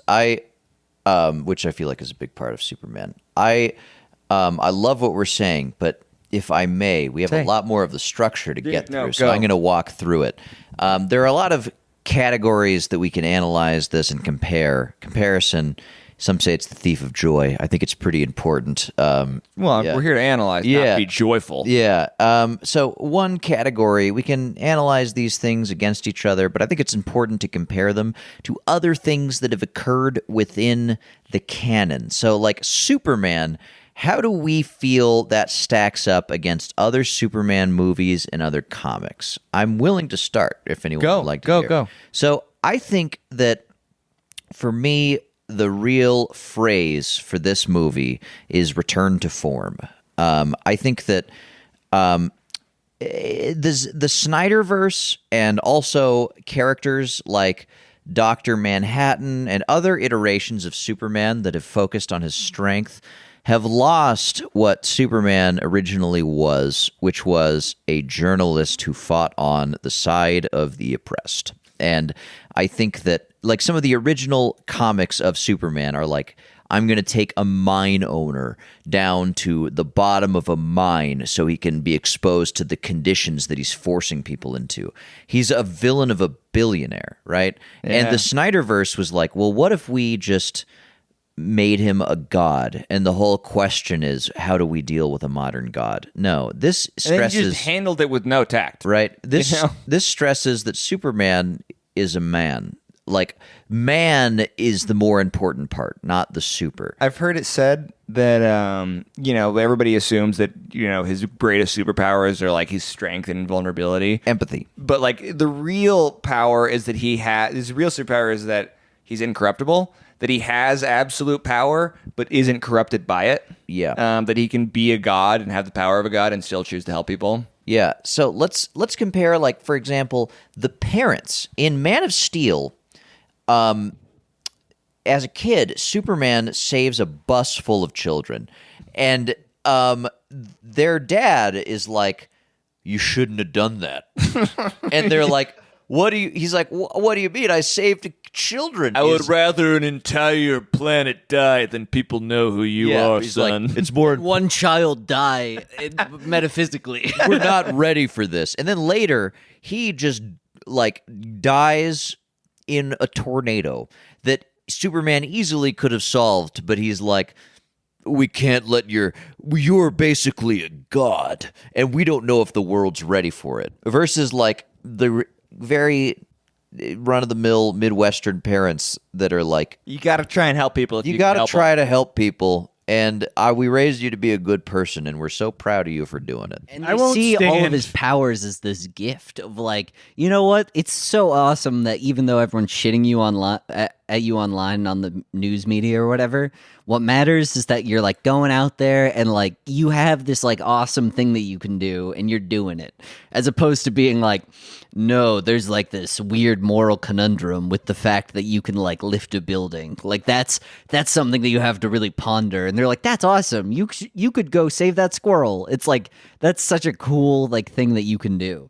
I won't stand for Kevin Costner slander. I won't stand for Kevin Costner. Okay, that's fair enough. That movie, I won't What stand do you for- mean? Dances with Wolves? Also, like Kevin. Whoa! Also, like We're talking about his best film. like it's so nice that like because something about like the Ma and Pa Kent of that movie looks so like Hollywood, but in this one they look like a couple of Midwesterners who like were literally like pulled out from nowhere just to be like, no, these are like Superman's parents and they really care about him and they don't understand speakerphone. It's like all of these little things that are like, oh, like they're just like calling him, being like, oh no, we saw your thing in the paper. It was really cool. It's like, Do they have like fucked up hands with gout and stuff? His dad's fat and bald. Yeah, his dad's, Oh, hell his dad's yeah. fat and bald, and it's just like one of those things where He you're wears like, jean overalls. Like, I've Yeah. never felt more seen by a movie oh, until dude, now. like you see that and you're like, those are my I know who these those guys are my are. fucking grandparents right there. well, he's not drunk enough to be my dad. no, but he's ruddy. He's this guy is red faced. Idealized. Speaking of fat and bald, what does Will Wheaton think of all this? I'm sorry, that was such. Will You're neither Wheaton. fat nor bald. Neither is Will Wheaton. Yeah. The I real can be Will both Wheaton. fat and This bald. is the real Will Wheaton. Oh wait, yeah. What are your thoughts? How do you feel about? Have you seen any of the other? Well, what is this Compared to movie- other Superman movies, what do you think? Talk. I liked it. My favorite thing was the villain, Lex Yeah. Luthor. I feel like without Lex Luthor, that movie is a dud. I agree. Yeah, and before we get into it, we have a section on villains, so maybe let's wait till we get there. I will say that scene where he talks about he's like, when I get compared Yeah. to Aristotle, Yeah. so So a little bit of vomit comes in the back of my throat. Yeah. Or when Superman comes in, he's "Where's my dog?" Yeah. and Lex is like, "I'm sorry, what?" yeah. What you talking about? Actually, so I've been torturing your dog for weeks. yeah. So like, I personally think Return to Form is a pretty good. I would way to even call say it. excel. I mean, well, this is the best Superman movie ever made. Yeah, but It's better. I mean, like the first one in the '70s was cool. It had a good score, but like you try and watch that thing now, it's obvious that it looks terrible. Is that the one where he flies so fast around the earth that it reverses time? spins it backwards in time. Yeah, that's the Simpler second. times. It's still Yeah. awesome. It's And- cool to see. It's So- actually not. It's dumb dog shit. but- It's so stupid. You're like, what? What I think is a great thing is like this movie or Superman now is like that Superman being put into like a modern day where it's like basically all of these things that everyone's already going to ask him to contend with, like all of this shit where it's like, well, like, but like what would the Superman do about like Israel? It would just be like, well, oh, I like, destroy the IDF's military. yeah, it would be Right. like everyone's like, ooh, like we don't want to offend anybody. Like they're gonna have. It's like instead he's like, no, what would he do? I would fly Netanyahu out to the desert and put him up against a cactus. And because I'm a good person, I won't kill him, but I'll say, you got to fucking stop. Yeah, that's my favorite thing about it is like, you know, I feel like, you know, as a teacher, I see a lot of coworkers when we're at meetings be like, well, you know, a lot of complicated things, you know, this weird urge to like explain both sides of a lot of modern issues as if like fascism is something that you need context for. Yeah. You know, As if present. every every point of view is equally valid. Right? And this movie, you know, very out of the gate is like, we don't need that. Yeah. You know, like there are obvious lives at stake, and you know the answers aren't as complicated as a lot of people are painting them to be. Also, Human I will, decency is easy to understand. I will Yeah. say what's very funny is that like early on in like an early CinemaCon thing, one of the first things they filmed was that interview scene with Lois Lane and Superman, and the early CinemaCon people were like, "That's kind of lame. It doesn't do anything." But that was like before, like pre, like super intense Israeli conflict with like super intense like current news cycle Israeli conflict with Palestine, like current like genocide going on. Which makes me love James Gunn. That Well, he it was was- a dude who was like, Yeah, he like stuck to it, and it was Could have some, walked back on that, right? well, He and it was didn't. something that everyone was like, "That's too long. It's like too boring. Like, who cares about this stuff?" But that's like the most important scene where it's like a guy talking to Lois Lane, being like, "No, I like saved a bunch of people," and Lois Lane, being the pragmatist that she is, just like, "Yeah, but like." As a reporter, I would not be doing my due diligence if I didn't say like, "Hey, this like complicates things." And he's like, "I don't care if it complicates things. I want to save people." yeah. And that's what Superman is. And it shows like that there can still be a lot of conflict in a story with a guy who like purely just wants to save people when you put him into the real world, because that complicates things. You don't need to create a weird '60s mod fake world where like You don't the need to create a family of god who's going to come down and billionaires- eat your parent, like eat your world or give up your baby. And you're Yeah. like, Yeah. no. So like Should we get into villains? now? I'll do a comment about iterations of Fantastic Four and say they've just progressively gotten worse. I agree. Roger Corman, the first one from the '90s, might have been the best. Oh, yeah. And every year, you know, every iteration, they just get further away from an honest take on a family. Like Yeah. the more it happens, the less like a real family they seem. Yeah. And I remember we had talked about this right after seeing the Fantastic Four. There's so many different ways you can take, the concept of family other than just like it's brave to have a family. Yeah. Then the existence of a family justifies the family. right. There's so many more creative ways, more relevant ways you can take that concept. The you should Fantastic take Four it, just right? like as a film narratively, I think fails. I think it's a bad movie.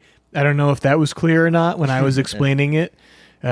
It just and like there's this weird. We'll get into messaging It's later. somehow I both suppose. highbrow. It's somehow both high-roading and infantilizing. It's like Yeah. a guy like who it's like treating you like a kid and then lording the moral high ground over you. it's like a guy who's used to drawing crayon drawings, but this time he draws them with oil pastels, so they Yeah. seem more sophisticated than they really are. Yeah, for me, like honestly, if we're comparing this to other Fantastic Four canons, I'll say this: I think it's the best Fantastic Four movie, but I think it's because the other movies are terrible. I think that They're terrible on a fundamental level. That's like This is a terrible. bad movie. this is a bad movie, but it is aesthetically better than the other movies, which puts it like maybe a couple inches above and the others. competently made. I Yeah. would say. My counterpoint to that is that this doesn't even I see that it doesn't look like effort went into this. It looks Yeah. like five guys in a computer. When I see This is the least interesting. when I see Yeah. Chris Evans, I remember there's a scene where he's the Human Torch, and he's like, I can go hotter in this thing. They're testing out his powers, and he's going as maybe as powerful as a sun. And I'm like, at least that seems like there were people on a set who might have thought the character was interesting. There Yeah, was and that no- goes back to the how you talked about establishing the powers at the start of the film. Is like, yeah, he can turn up the heat to this level, but it will light the atmosphere Yeah, on right. fire. There are Yeah. inherent Basically, risks. it seemed like a movie. Yeah, There are inherent risks You know, what to would have been a these good powers. thing if Sue kept using her powers, and then she kept getting tired and being like, "Man, I can't push things that much." Yeah. Or she has to divert a building, and then she's down for the count. I mean, It's like- honestly, if you had set it up, if you had shown her to have a sort of Deus Ex incredible telekinesis, but they crushed her to use, it would have given so many of the scenes where they're just running or in circles life. because Which they just I- say no, don't use your powers. Don't use your powers to save everybody at the very end. At the very end, she's just using her powers That she to has push the entire movie. And she also is pushing the thing that's going to eat their planet and their baby into a teleporter And, away. nobody and everyone, helps. Everybody is just being no, don't do that. It's well, what's your plan? What's your plan to You guys are get just watching. Yeah. Which coincidentally is something that happened in the Fantastic Four movie with Chris Evans. When she uses her powers too much, she's like, oh, my nose is bleeding, which is is that great? No. Is that visual information for us as the audience to learn, hey, there is a cost to using this power that needs to Yeah. be established before you use it to push Galactus into the teleporter. Well, and what this movie reeks of is something that was killed in editing. Is a movie that was 1,000 different things and Yeah. was completely trimmed down to be the most palatable mass market thing that they could possibly have. That would offend nobody. And it would be something where maybe they established that earlier, but test audiences were that's boring, and then they basically just have pruned it down to be no, this is the most bare bones, no fat version of this movie that could possibly be. It Yeah. shows you why corporations can't. People make movies.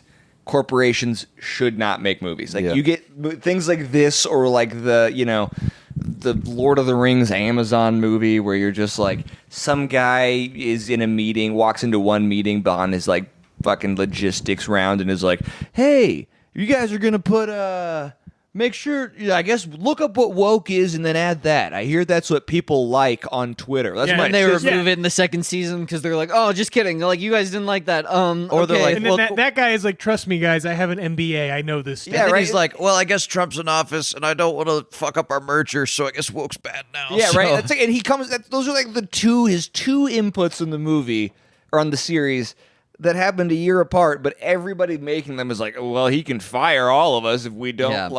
do that. Whereas James Gunn, apparently, test audiences hated the scene with the squirrel where Superman saves the squirrel in that movie. And he was like, I like the squirrel. Literally, the only reason that it's in there is he's like, nah, I like the squirrel scene. And then he kept the squirrel scene in there. Same with the fucking Guy Gardner wig. Yeah. You know, apparently you were telling me that people around making the movie were like, this is stupid. Yeah. Like, you can't have this in the And it movie. was just him and Nathan Fillion who were like, I loved he's it. got to have the fucking wig. They're like, Yeah. the wig is saving this. So, I want to Structure. Yeah, I want to maybe talk about protagonists real quick. We've already touched it. I just want to like say one thing. I think that like the protagonists in this movie, Fantastic Four. yeah, well, both. I want to say that like I think it's like a sign of like the MCU's weakness that like the only protagonist that they can really muster is basically a technocratic billionaire who's a genius. Dude, seriously. And so, like, let's compare the two main protagonists. You've got the technocratic billionaire genius, Tony Stark. But at least in Iron Man, we see that he's actually smart. You know why we know that he's smart in Fantastic Four? Because they keep telling us that he's smart. Yeah, in Iron Man, they have the scene where he's in the cave. He's like, I built an Iron Man suit from fucking car pieces. They put him behind the 8 ball because otherwise we don't want to cheer for a guy who has a giant corporate office in the middle of New York and is the coolest, strongest guy Also, ever. he's deeply conflicted the whole time, and he's kind of an asshole. And Yeah, you're not supposed to adore Tony And- Stark. Right, because Tony Stark is selling weapons indirectly to both sides of Yep. the conflict, And you're right? supposed to empathize with him. And way more importantly than that is the existence of Captain America, who is the moral center. He the real strong counterpoint. If you can compare Superman to anyone, it's Captain America. Yeah. And what what this phase of Marvel is missing is a Captain America. It has become this like meaningless, like, well, I guess we just create corporate technocratic slop. And like, when at least Captain America was like, war is wrong, and like we shouldn't, become like a fucking military. And like Superman is the closest thing I can see to like a Captain America type character in the modern superhero canon. When you compare him to say like the Snyderverse, like man, Superman in the Snyderverse is so bad. And I think that release the Snyder cut. Oh, they already did. But I think what is so funny too. already did. There's this idea of like, okay, like I think the Justice Gang is this perfect encapsulation of like what the Avengers currently is. Like not even talking about like the Dark Avengers, whatever. Like the idea that like the Avengers is this weird like pseudo military branch of like these people who will go in and solve conflicts only when politically everyone's okay with them solving it because they're like, oh, a meteor's gonna hit the ground. Okay, let's like solve this. Let's get all the let's basically the Avengers only exist as far as like the U.S. military allows them to exist and thinks that they're really cool. Whereas they're not trying to close that gap. No, either. like the Justice Gang is this like branch of the military essentially who comes in and like solves problems. And even at the very end, they're like, you know what? Fuck that shit. We want to be heroes. And because they're like, they've seen Superman be heroes and they're like, that's what we should be doing. Yep. And like Superman in this, it like completely sidesteps all of that and says like, I want to be like a heroic person, whereas the Avengers gotten like bogged down and being like, okay, we want to get like funding from the military, so like technically we have to make it so everyone is like okay with the fact that they're like a paramilitary group now, whereas like the Justice Gang being kind of a commentary on that gets like influenced by Superman's goodness into being like a good group of people. I also something that's interesting to me is just I've been thinking about this since I saw it in the movie. So they've already basically created like Peace on Earth, the Fantastic Four. Well, they've privatized the military, Which is the one of my police. favorite parts is like, we're getting into a new world. I created this new technology that lets the police know where criminals are right away. And I was like, and they just brush it off, right? It's supposed to be like, No, they literally go up to a balcony, and Reed shows the Fantastic Four. He's like, "Check this out! I show the police now where all the criminals are." And then Ben Grimm's like, "That's awesome, Reed." And then they're like, "Wait, what's that over there?" And it's the Silver Surfer. And they completely. I swear to God that Alex Karp, the CEO of Palantir, fucking forced them to put that line. And my favorite thing about it is that it's supposed to make Reed look smart, right? Look at this thing I'm capable of. But they've been in charge of the world for like 5 years at this point, and only now is he getting around to like improving the police. Well, even more than that, it's like this weird idea of Is this like. how you help? Well, it's this Yeah. weird idea of like a passion project of him doing a big Minority Report. It's like him doing like, oh, now I know where all the criminals are thanks to AI. It's like, why did you say that? Like, why was that in the final cut of the movie? Why didn't they just walk out and they're like, what's that light over there? Like, it's this weird thing that just comes out of nowhere and is more to show, like, Reed Richards is so smart that he's completely made this world a good place. But, like, instead what it shows is this weird, like, authoritarian rule that all of the Fantastic Four have over the planet and that you see constantly throughout the movie. And their ineptitude, you know, if in a cut where the world gets destroyed, you know, the fact that they all seem like fools would make sense, right? And like they had led the world. To my knowledge, in early cuts of this, Galactus was supposed to destroy the entire world that the Fantastic Four are He was from. supposed to destroy the family unit. Yeah, he was supposed to be something where every time Reed said, trust me, every time Reed said, no, I've got this, I'm I've the ran smartest the man in the numbers, world, you know? he ended up being wrong because Galactus is a person who, like, he was not able to overcome. He destroys their world and they have to flee out with their son to a different universe because Galactus is going to chase them to the ends of the You know, universe. that would have been, a commentary about unchecked power. That would have You know, been like that would have been a movie that said something. God, Instead, what we got- God forbid audiences have to actually think about what's happening in a movie My nowadays. my worst thought was, did you hear about the original cut where Sue Storm is mad at him and she says, you don't want to give ours. The only reason you want to keep our son is because you want his blood. You think that you can use his blood injection to make you you can stay young forever, Reed. And Reed is like, and he says, "Oh, I just thought 'cause about it. thought about I it. thought about Just it. because I want to stay Oh, young also, forever." like, I know we hammered it before, but the idea that Sue Storm is constantly on Reed's ass for being, like, thinking about It's like having thoughts. having a thought about the idea that it's like, well, the easiest solution would be just to give our son to this thing that's going to eat our planet.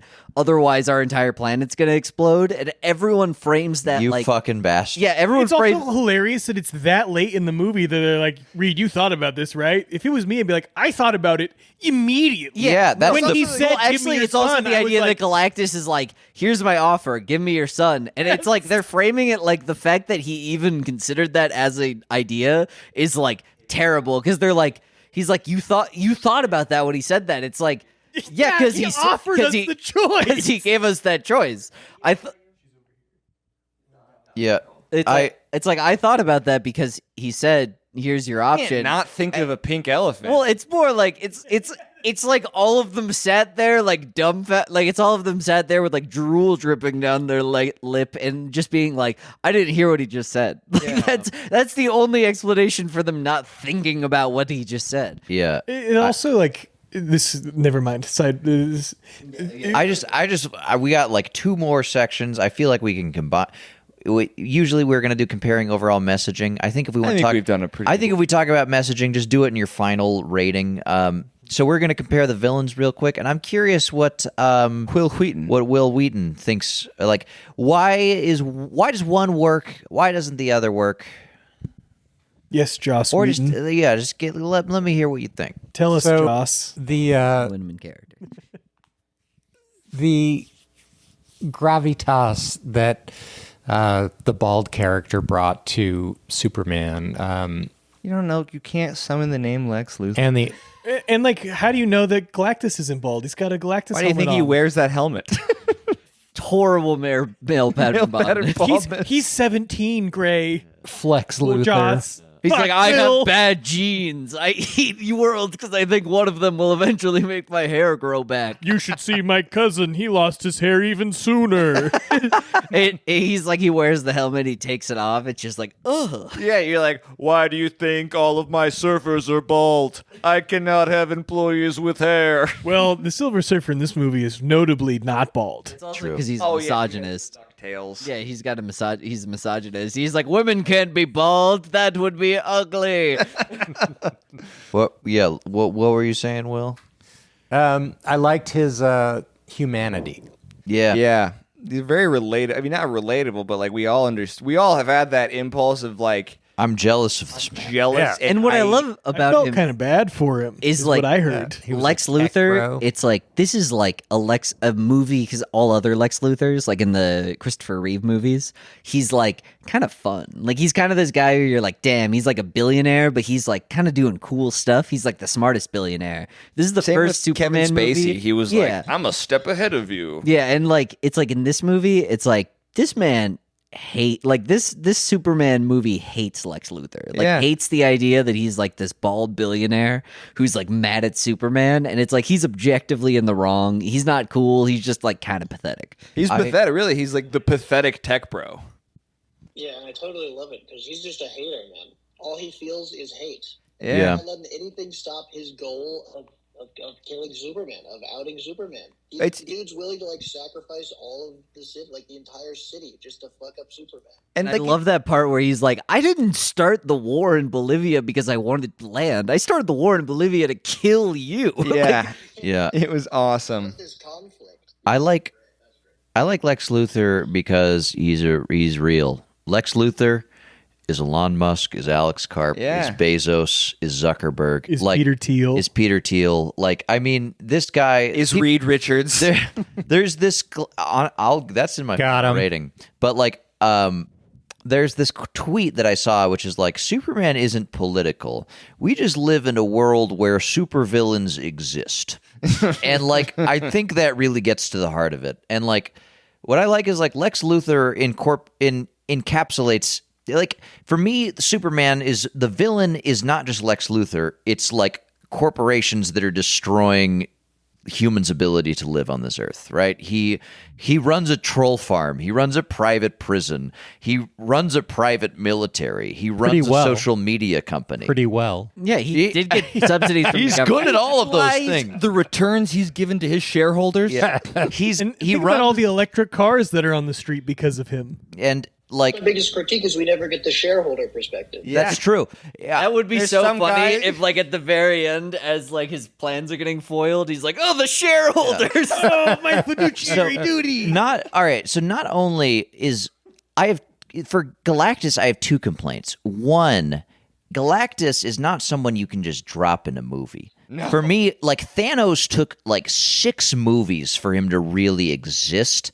And Galactus is on Thanos's level.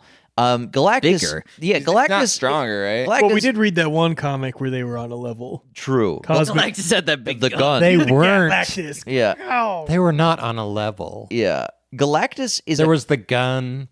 Yeah, and the gun, for whatever reason, Galactus is a cosmic constant that as a human being you have no ability to connect with in any way. And I think that was displayed really well. You could see how he was first introduced as this, like, you go into his ship and there's this, like, it was one of my favorite parts of the movie, maybe the only part I liked, where you're like, you're inside of a ship, but also you're like, am I inside a different universe in here? Yeah, You're like, that is was this cool. a black starscape? That was And a very then cool they get scene. to Galactus and he's sitting down on this throne. You're Yeah. like, oh my god, this is a god. And then he gets up and he says, I am Planned Parenthood. Yeah. I want your child for its adrenochrome. No, but it's, I mean, it's you know, it's his messaging is stupid, but he has these, like, nothing, and then his face, like, looms into the screen that looks as if he's blotting out this universe, and his, you know, you're like, all right, man, that's, you know, Thanos, It's like the Borg, right? It is like the like Borg, the right? Borg. Yeah. and you like, took a fucking but season, not as fun or good. it took, and, it like, took the- a long time to make Job, the Wesley. Borg. and the Borg are like an interesting villain because they have several episodes. It's got like some commentary on collectivism, but Guys, like, I know how to defeat them. yeah. Wesley, tell your mother. God damn it, Wesley! I'm so upset that you're smart. Send your mother to the bridge, Wesley. Pi r squared. Wesley, in did form I of think of that? in form of Jean Grey, but pregnant. But Wesley, show me your best impression of your mother. and I leave on the With her lawn. severe maternal instincts, but she thinks protecting me is having sex with me. So like Galactus, like, all right. I also hate that they ruined him in the internal logic of the comics, because in the way that Galactus works in the comics is he wins no matter what. But if the Fantastic Four can make it a great enough challenge that it's not worth it for him. He's like a cosmic constant who's just trying to get like energy. And if you put up a big enough fight, then the fight is more energy than the planet, so he's going to leave you Which alone. is, I love that because it gives this weird, It's like a weird game of chess. and right? it's like it steps over. It's an interesting way to make a not human or relatable villain. You can make it this weird like tsunami of force Yeah. of this like dying. You know, Also, like, he's not bad. He's just like he's coming from like he's like, listen, I'm from like the previous universe. I'm Yeah. gonna fuck you up. Like if you make this a big enough problem, like you can circumvent me, but I'm just like a cosmic constant. But in this movie, they made it so they've made that impossible to do because he really wants that baby. And also, like, I hate. He's just like so incompetent in this movie. Dude, that's the word, yeah. Like, look, you've got this guy who's called the World Eater, who can, like, without his ship, literally devour a world in like a matter of seconds. And then he just like stumbles through New York and fails. Yeah, he's like a guy. He's like somehow a guy wearing a costume of a guy crushing a model-sized New York. I have a counterpoint to so Flex Luthor. He had the DNA of Superman, oddly, which let him enter the. It was because he had one problem where he's like, you must jerk off on this orb, Superman. And I mean, again, I've brought this up before. The sputum of Superman should be chaotic, and it should come at you. It should Yeah, it kill should hurt. Yeah. It any should kill. sexual It should go partner. right through you. Yeah, it should kill. Yeah. Wait, for is this sure. a real thing? There's actually like Superman come in the No, movie? well, technically, should he kill. actually No, Batman. Batman Batman with prep believes- time could probably be able to. Well, no, Batman believes that it's the reason why he can pick Pull up. out, Bruce. It's the reason why he can pick can up a take it. ship without it breaking in two. It's because Batman believes that there's a negative ionic energy field around Superman that he's able to project around things. Also able to project around Lois Lane's pussy, meaning that he can shoot cum into her without her exploding. Yeah, it's part of that his makes heat so vision. much I'm Yeah. glad they took that into consideration. I'm really glad that they explained that. Anyway, cum notwithstanding, so Flex Luthor has the DNA of Superman, which infuriating for me is like I'll go right into his home.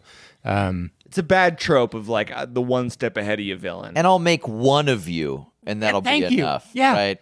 Like, I'm going to Make 50. I'll make 55. Right, And 100. Every one of those 1,000. guys in those power armor should have been Superman. Yeah. Like, Seriously. Like, he's like, and they do a line where he's like, it was so hard. And I'm like, all right, bro, if you're really as smart as you say you are, I don't care how hard it is. You wait 5 years until you have Yeah. at least 10 of these guys. Do it But right. also, this like perfectly shows why in that movie when he said that, I said, okay. Like, it's one of those things where if the movie around it is good enough, there are like those small plot Yeah. holes where I'm Yeah, like, yeah, yeah. well, you know, I'll that's- give you that. Yeah, I'll give you Yes. that. It's like I'll give Yeah. like there's a lot of give you that when I'm like so blown away by other parts of the movie. I really loved the movie. But then when you like get into the Fantastic Four, I'm like, you know Yeah. what? The pushing thing was dumb as shit. Yeah. Like I don't know what it is, but I'm trying to think of a name for the concept. But like the central idea of this theory of mine is that the better the movie, like the more you don't have to see the cracks. But the Suspension of disbelief. yeah, but it's not just like that, right? But it's like the better the movie it is, the more the cracks don't show up. You've earned but the it. worse the movie is, the more I'm willing to because nitpick. always when they do that, it's like I'm trying to tell you something. I'm trying to have a point, Yeah. right? And the point is like there's this opposite of Superman who's like, abortion is bad. So Yeah. like the acceptance of logical disbelief. Yeah, That's it's a like- good or just phrase. like but even like it's not even Like, like there's- logic. It's just like this. I thought like this scene was dumb or like this thing looked shitty. Yeah. I'm willing to. My brain almost phases that out. Right. When I'm enjoying the movie, but like when it's a bad movie that I don't like, all of the cracks seem so much more giant. Yeah, like, for example, we complain about the Galactus fight scene at the end. I mean, one, I stand by that. It's terrible. But if the movie around it had been amazing, I feel like it would have been a minor complaint. But the reality is the whole movie is bad to the point where, like, the Galactus fight scene happens, and I'm like, well, this... I feel like you're spitting in my face. Right. It's like dissatisfaction. It's like I'm just as the movie continues, I am more and more dissatisfied Yeah. with the product, with the slop you have put on my plate. Yeah.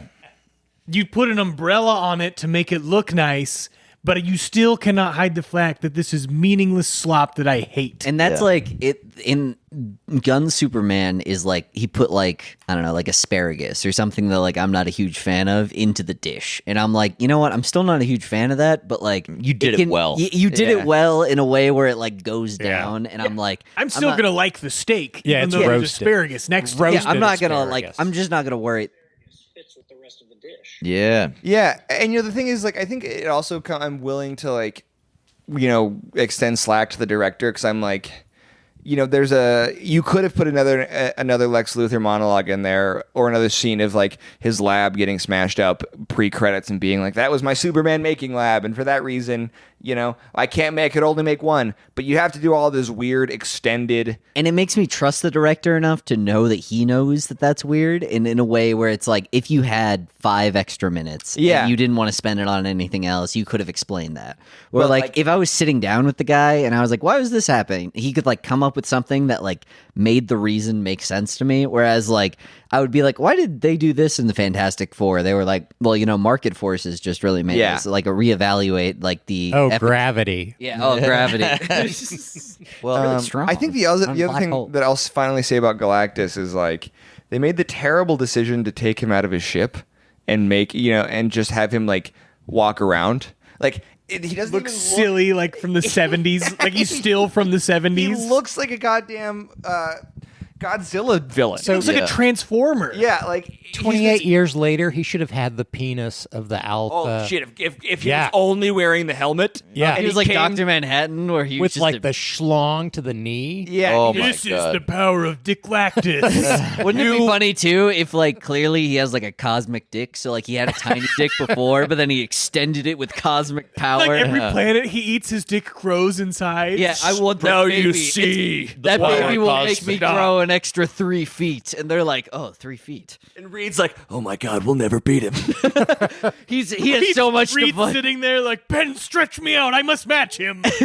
And also the way that the villains get defeated, where Lex Luthor's plans come crumbling down because of all of the themes that come around Superman, where it's like because he was willing to show these other people, he was able to stop the infiltration of like Palestine, and he was also able to stop Lex Luthor because his hubris was truly the downfall of him.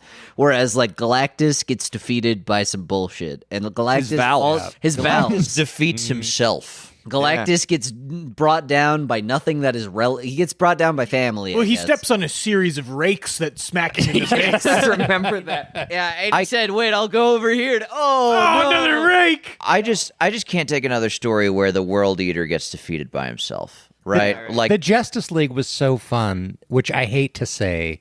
I usually because hate them. I hate all of them. But the smart guy, I loved him.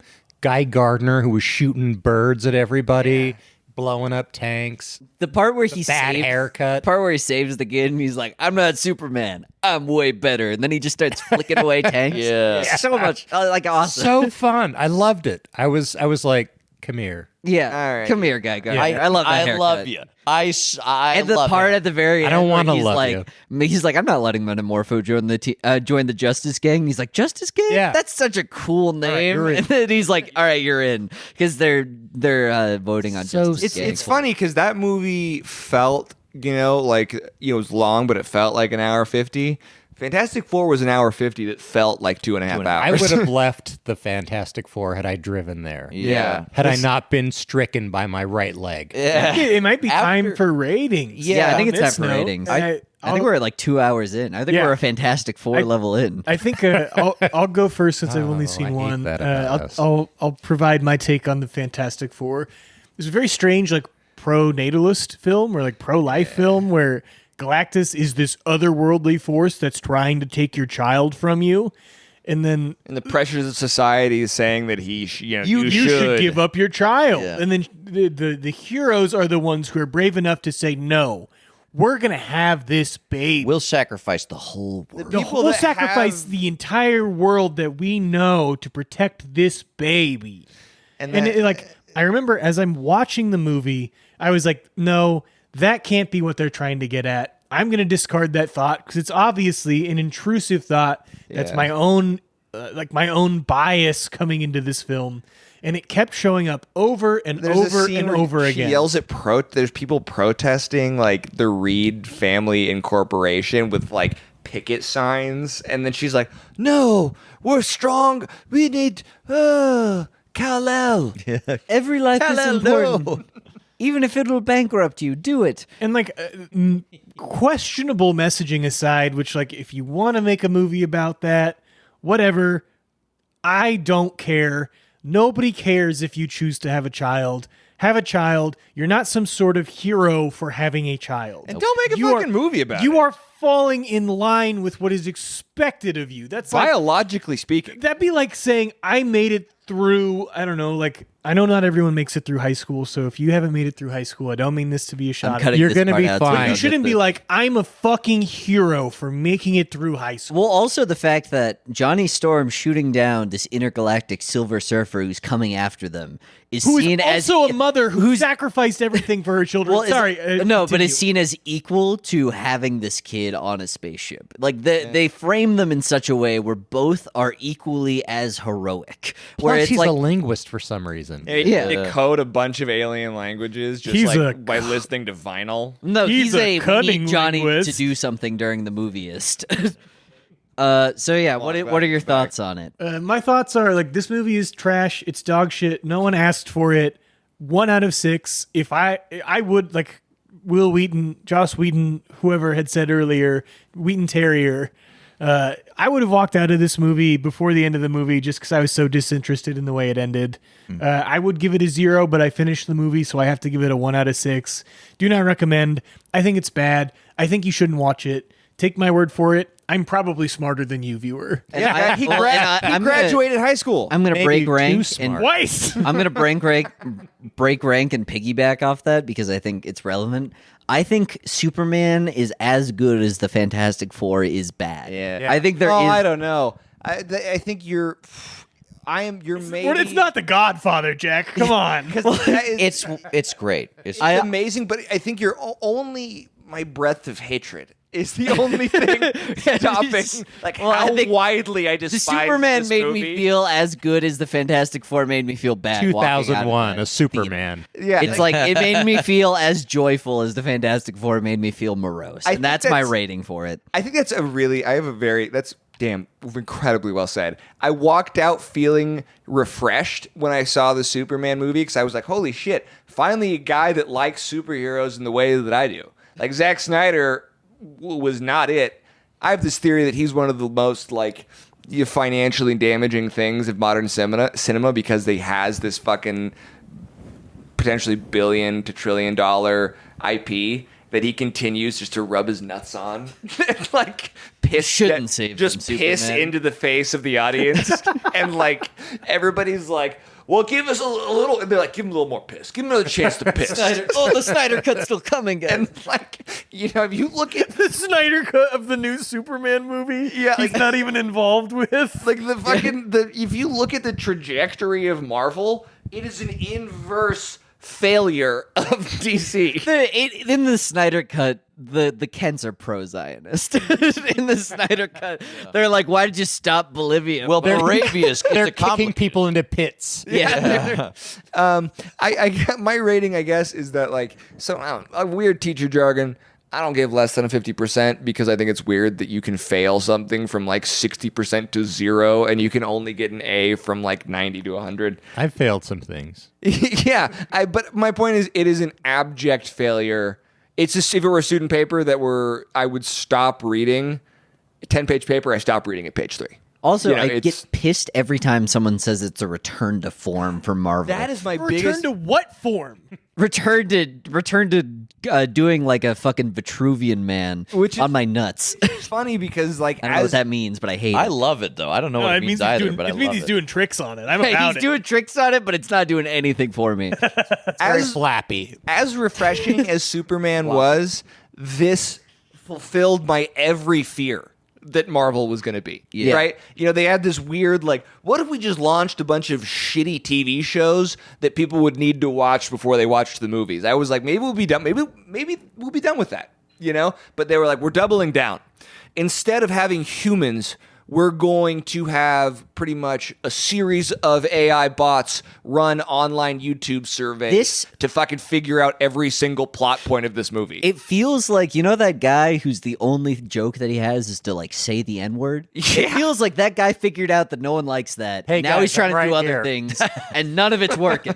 Like none of it makes any sense, and you're just like, no, that's the only thing you had. It's kind of funny to think that the Fantastic Four movie is like a choose your own adventure book, but they choose the worst choice on every page. It's like, should you take the gold or should you drown the sack of puppies? And they're like, we should probably drown we the don't sack want of to puppies. offend No. people that like, You flip to that Goosebumps. Privatize the police. You flip to that Goosebumps book, and in that part where like you're supposed to fail the Goosebumps book every single time, the guy was like, "Oh, but this makes me feel bad." So they you could see they crossed it out, and they said, "And you won." I mean, it really is a good point. It's like they had a different universe. They didn't have to do anything with continuity. Yeah. But instead, they just made all of the wrong decisions again. But Superman, I give it 100%, really, because it's leading a wagon train of feces, And the thing is, it's like the assignment is like, can you reinvigorate national interest around something that people claim is being bogged down by superhero fatigue and by where your predecessor shat on for 15 years? Like, okay, yeah, give it a shot, and he does. He launches my interest back into the stratosphere by showing me something that says like, hey, don't worry, I remember how cool this shit can be. It's almost like Marvel and DC collaborated to set the bar so low that any sort of faithfulness and any sort of interesting storytelling is a huge success. Yeah. They're like, oh, you can jump 15 inches? Guess what? You have the You're on world fuck- record. You're on the team. Yeah. For me, like, all right, they're both movies that are produced by these massive corporations, and I think that like one of the sad things about living when we live right now is like our freedoms are shrieking really from the power of the few. And I think that the Superman movie, even though it comes from a massive corporation, is willing to locate the origins of our discontent and to say that it is the few, the powerful, the mega corporations that are destroying our freedom, and that the way that we defeat it is with the infinite power of the human spirit. And that the Fantastic Four says, well, what if the people that are destroying us were actually nice? And what if they win? No, actually, it's more that they're saying it's not that bad, guys. What if- it feels like it feels like people shitting in my mouth and saying it's not that bad. You are pissing. What if Fantastic Four is like, those people pissing in your mouth? What if it tasted like lemonade? Yeah, the ultimate irony is that it's this group of people that have really espousing, the family values, telling on themselves in their own product that they don't understand family. Yep. Like look at family values being important as you have fucking Jack the Ripper playing the dad. Like This Superman reaffirms that the human spirit and human creativity and a strive for justice is the most powerful thing that exists in this world. And Fantastic Four says that if we create a boardroom of men with a lot of money and point them in a direction, they can conquer the world. And that might be true, but it's fucking sucks. Yeah. And I don't want to watch it. Yeah. And for that reason, I give Fantastic Four a 0.5 out of 6. And I would call Superman in the So Batman... a 0.2 out of 3. Yeah. In the Batman verse... 0.25. Or a 0.3 if we're rounding up. Or I guess it would be a 0.2 if you're truncating. In the Batman I'm a verse, truncator. I would compare it to A Court of Owls or Death of the Family in that it is a return to form that far exceeds the Don't you original hate product. return to forms? No, if the form initially is good, Oh, you like return to forms. If it's returning to a platonic ideal of what I envision Superman as. Somebody being in form. the platonic. So this is what I'll say: it exceeds the form. The ideal of Superman is truth, justice, and the American way. That's the original. This new Superman is saying truth, justice, and a just world for everybody. And that is both a return to form and an improvement on the original. Yeah, and in case you were listening, viewer, Superman renounced his American citizenship in 2011, I believe. So this is in no way a product of woke culture recently. Superman has been this way for over a decade. Yeah. Almost 2 at this point in time. I mean, he was a fucking product of the FDR years. He He wears put on like a tan Obama suit. Also, also, how is Lois Lane a more powerful woman than Sue Storm? right. Like, Right. how do I shudder more when I see Lois Lane angry than when I see Sue Storm do anything? What about you, Connor? Yes. Last name which redacted. empire is this? Yeah, I didn't see the Fantastic Four, so it sounds bad. I've yet It's to see pretty a good good. Fantastic Four movie. So I liked it. that lines up. Superman. I think I was less in love with it than you guys were. I thought it was good, but I didn't think it was great. I thought that there was just too much happening in this movie for any one idea or like any satisfying character arc to actually Compare it to Chainsaw Man. Not as good. I think Chainsaw Man's better. You might hate that, but that's the truth, man. I don't know what to tell you. Connor, we're aligned on this. I'm on your side. Pro Chainsaw Man. These are the Likert scale guys. What is a Likert scale? I like her a lot. I think it's a competent movie. It's a good movie. I agree that it's like, I like the ideas that like Superman stands for all these things. I just thought that on a narrative level, I thought that it fell short in a lot of ways. Like, I think the script could have been a lot better. I thought that the character arcs could be better. While I thought I had a sense of who these characters are, a lot of things just felt rushed. Didn't feel like they got enough time as they needed to like really be great. And what I mean? the funny thing is, I actually completely agree with you. Like, it's not a perfect movie, but I'm just was so used to hating it. Yeah. The fact that like I've never seen a good Superman. yeah, I've movie. never seen a good Superman movie. So like the fact that somebody could show me an example of like, don't worry, I'm gonna try and get us back to here, is what was so motivating to me, as opposed to necessarily like the technical aspects, which are I think lacking. I think it's probably overcrowded as a movie. Yeah. This is my impression just from hearing you guys talk about them, is that Fantastic Four exacerbates superhero fatigue, and Superman is like refreshing. Yeah, it to really does. Superhero Yeah. fatigue. Yeah. It increases my tolerance for it would increase my tolerance for superhero content. I left Superman feeling a ray of hope Yeah. in a world that sometimes is hard to feel hopeful about. Especially when like a large, it's hard to feel connected to others often.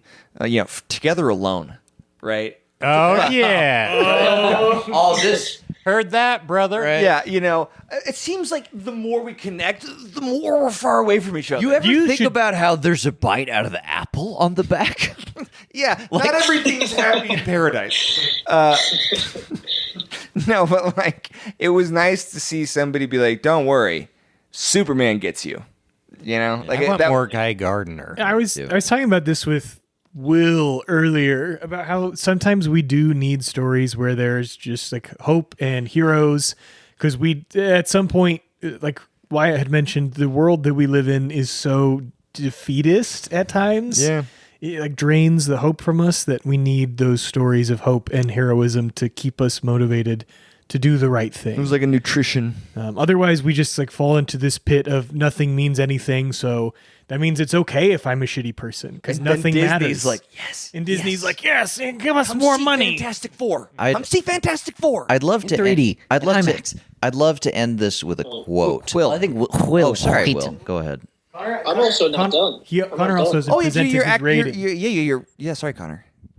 Sorry, jeez, guys. He's I probably know, gonna- I he's over- probably going to rate it the American Empire, the greatest empire of all time. No, I think just to some of my thoughts, even though I was more critical of it, it made me feel hopeful for the rest of the movies that are going to come out, because I thought it was still good. That said, I thought that it was a good emperor. Like, I think this movie is like an emperor that you don't learn about in school. All they do is kind of like maintain the status quo and like do a good job, but like you don't really learn about those guys, right? Like you learn about the people who are making either crazy big changes or like terrible failures. I don't think this movie's either of those things. I think it's just like a solid movie. He's like Emperor I don't Claudius have of the a- Roman Empire. Maybe I think Claudius has a more crazy. Yeah, I think Claudius is a decent example. Yeah. We can go with Claudius. Yeah, he's like a Roman Claudius. No. Who are you going to go with originally, Connor? Sorry, I want to hear wanna- this. I just thought. No, I didn't have a specific emperor or like anything. Like I said, it's just like the good, forgettable, does their job, sort of emperor. Stabilize the economy. Make sure your borders are safe. Doesn't take any new land. Yeah. It makes sense Donald that- J. Trump. It makes sense that you mentioned Claudius because I don't know who that is. Yeah, but if you had said Hadrian, I'd be like, oh, I know who Hadrian is. He built the wall. Yeah, so Claudius came after Caligula. So there was this insane fucking orgy guy, and then Claudius was like, So Claudius, if you think about like everyone's like fucking up before Claudius, like the family's kind of falling apart. Like the empire's not doing great. He comes in, he's like no one thinks he's gonna do well, and he does fine. yeah. He does well. Yeah, But he's like deformed. He has like some other stuff. Like he's a stutterer. He was deaf in one ear. He had a limp. Yeah, like he was like the ultimate underdog, but he ended up doing a good job, and that's how I feel about Superman. It does a good job. 3 out of 5. Quill. Joss. I, Will Wheaton, agree with Connor, name redacted. I would have gone more Claudius. Claudius. P-L-O-D. Because he plods along. Say that for you. It was pretty good. I liked, as I said, the gardener guy and the guy who I'd never heard of, who was like, Metamorpho. no, I liked him. I liked the guy who had the spaceship. Who was like, oh, it flies itself. And they were Mr. like, Terrific. It was. Yeah.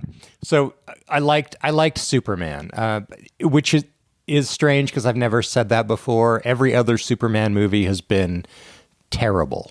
Yeah, it's tiresome. Even especially the Christopher Reeve movies, which I saw as a kid. The Fantastic Four movies I really disliked. I guess just the one movie. I didn't understand the Johnny Storm ability to interpret languages. I didn't realize he was a savant. The acting was fine.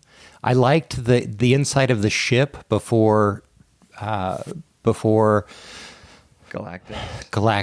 erupted. Cool. It was the coolest part of the movie. Yeah, that was my favorite part of the movie. The pregnancy was confusing to me the entire time.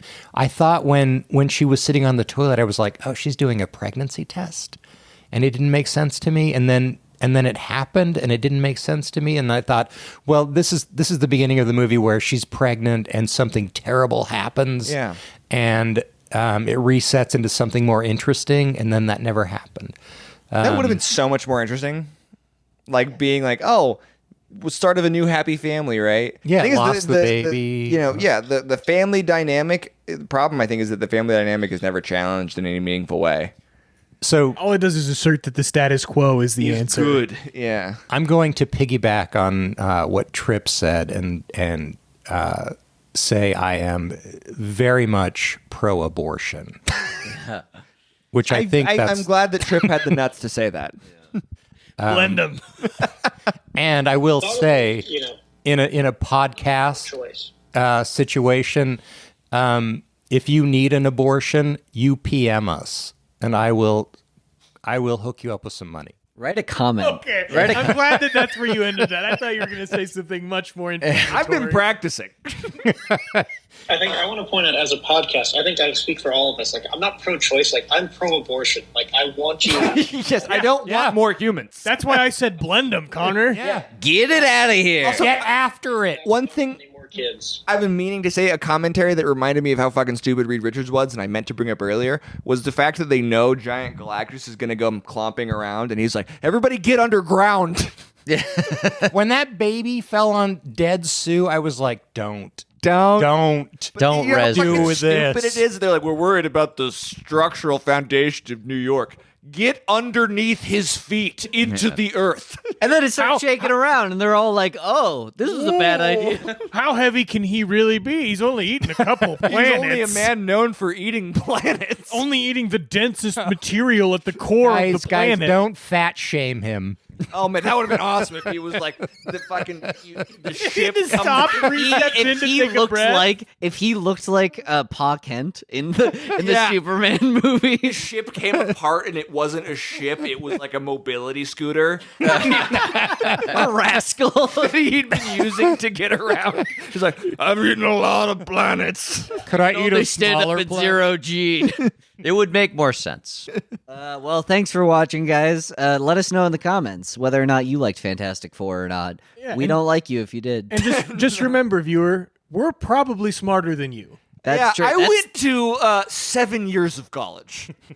That's the more years, the better. And have an abortion on us. Yes, please.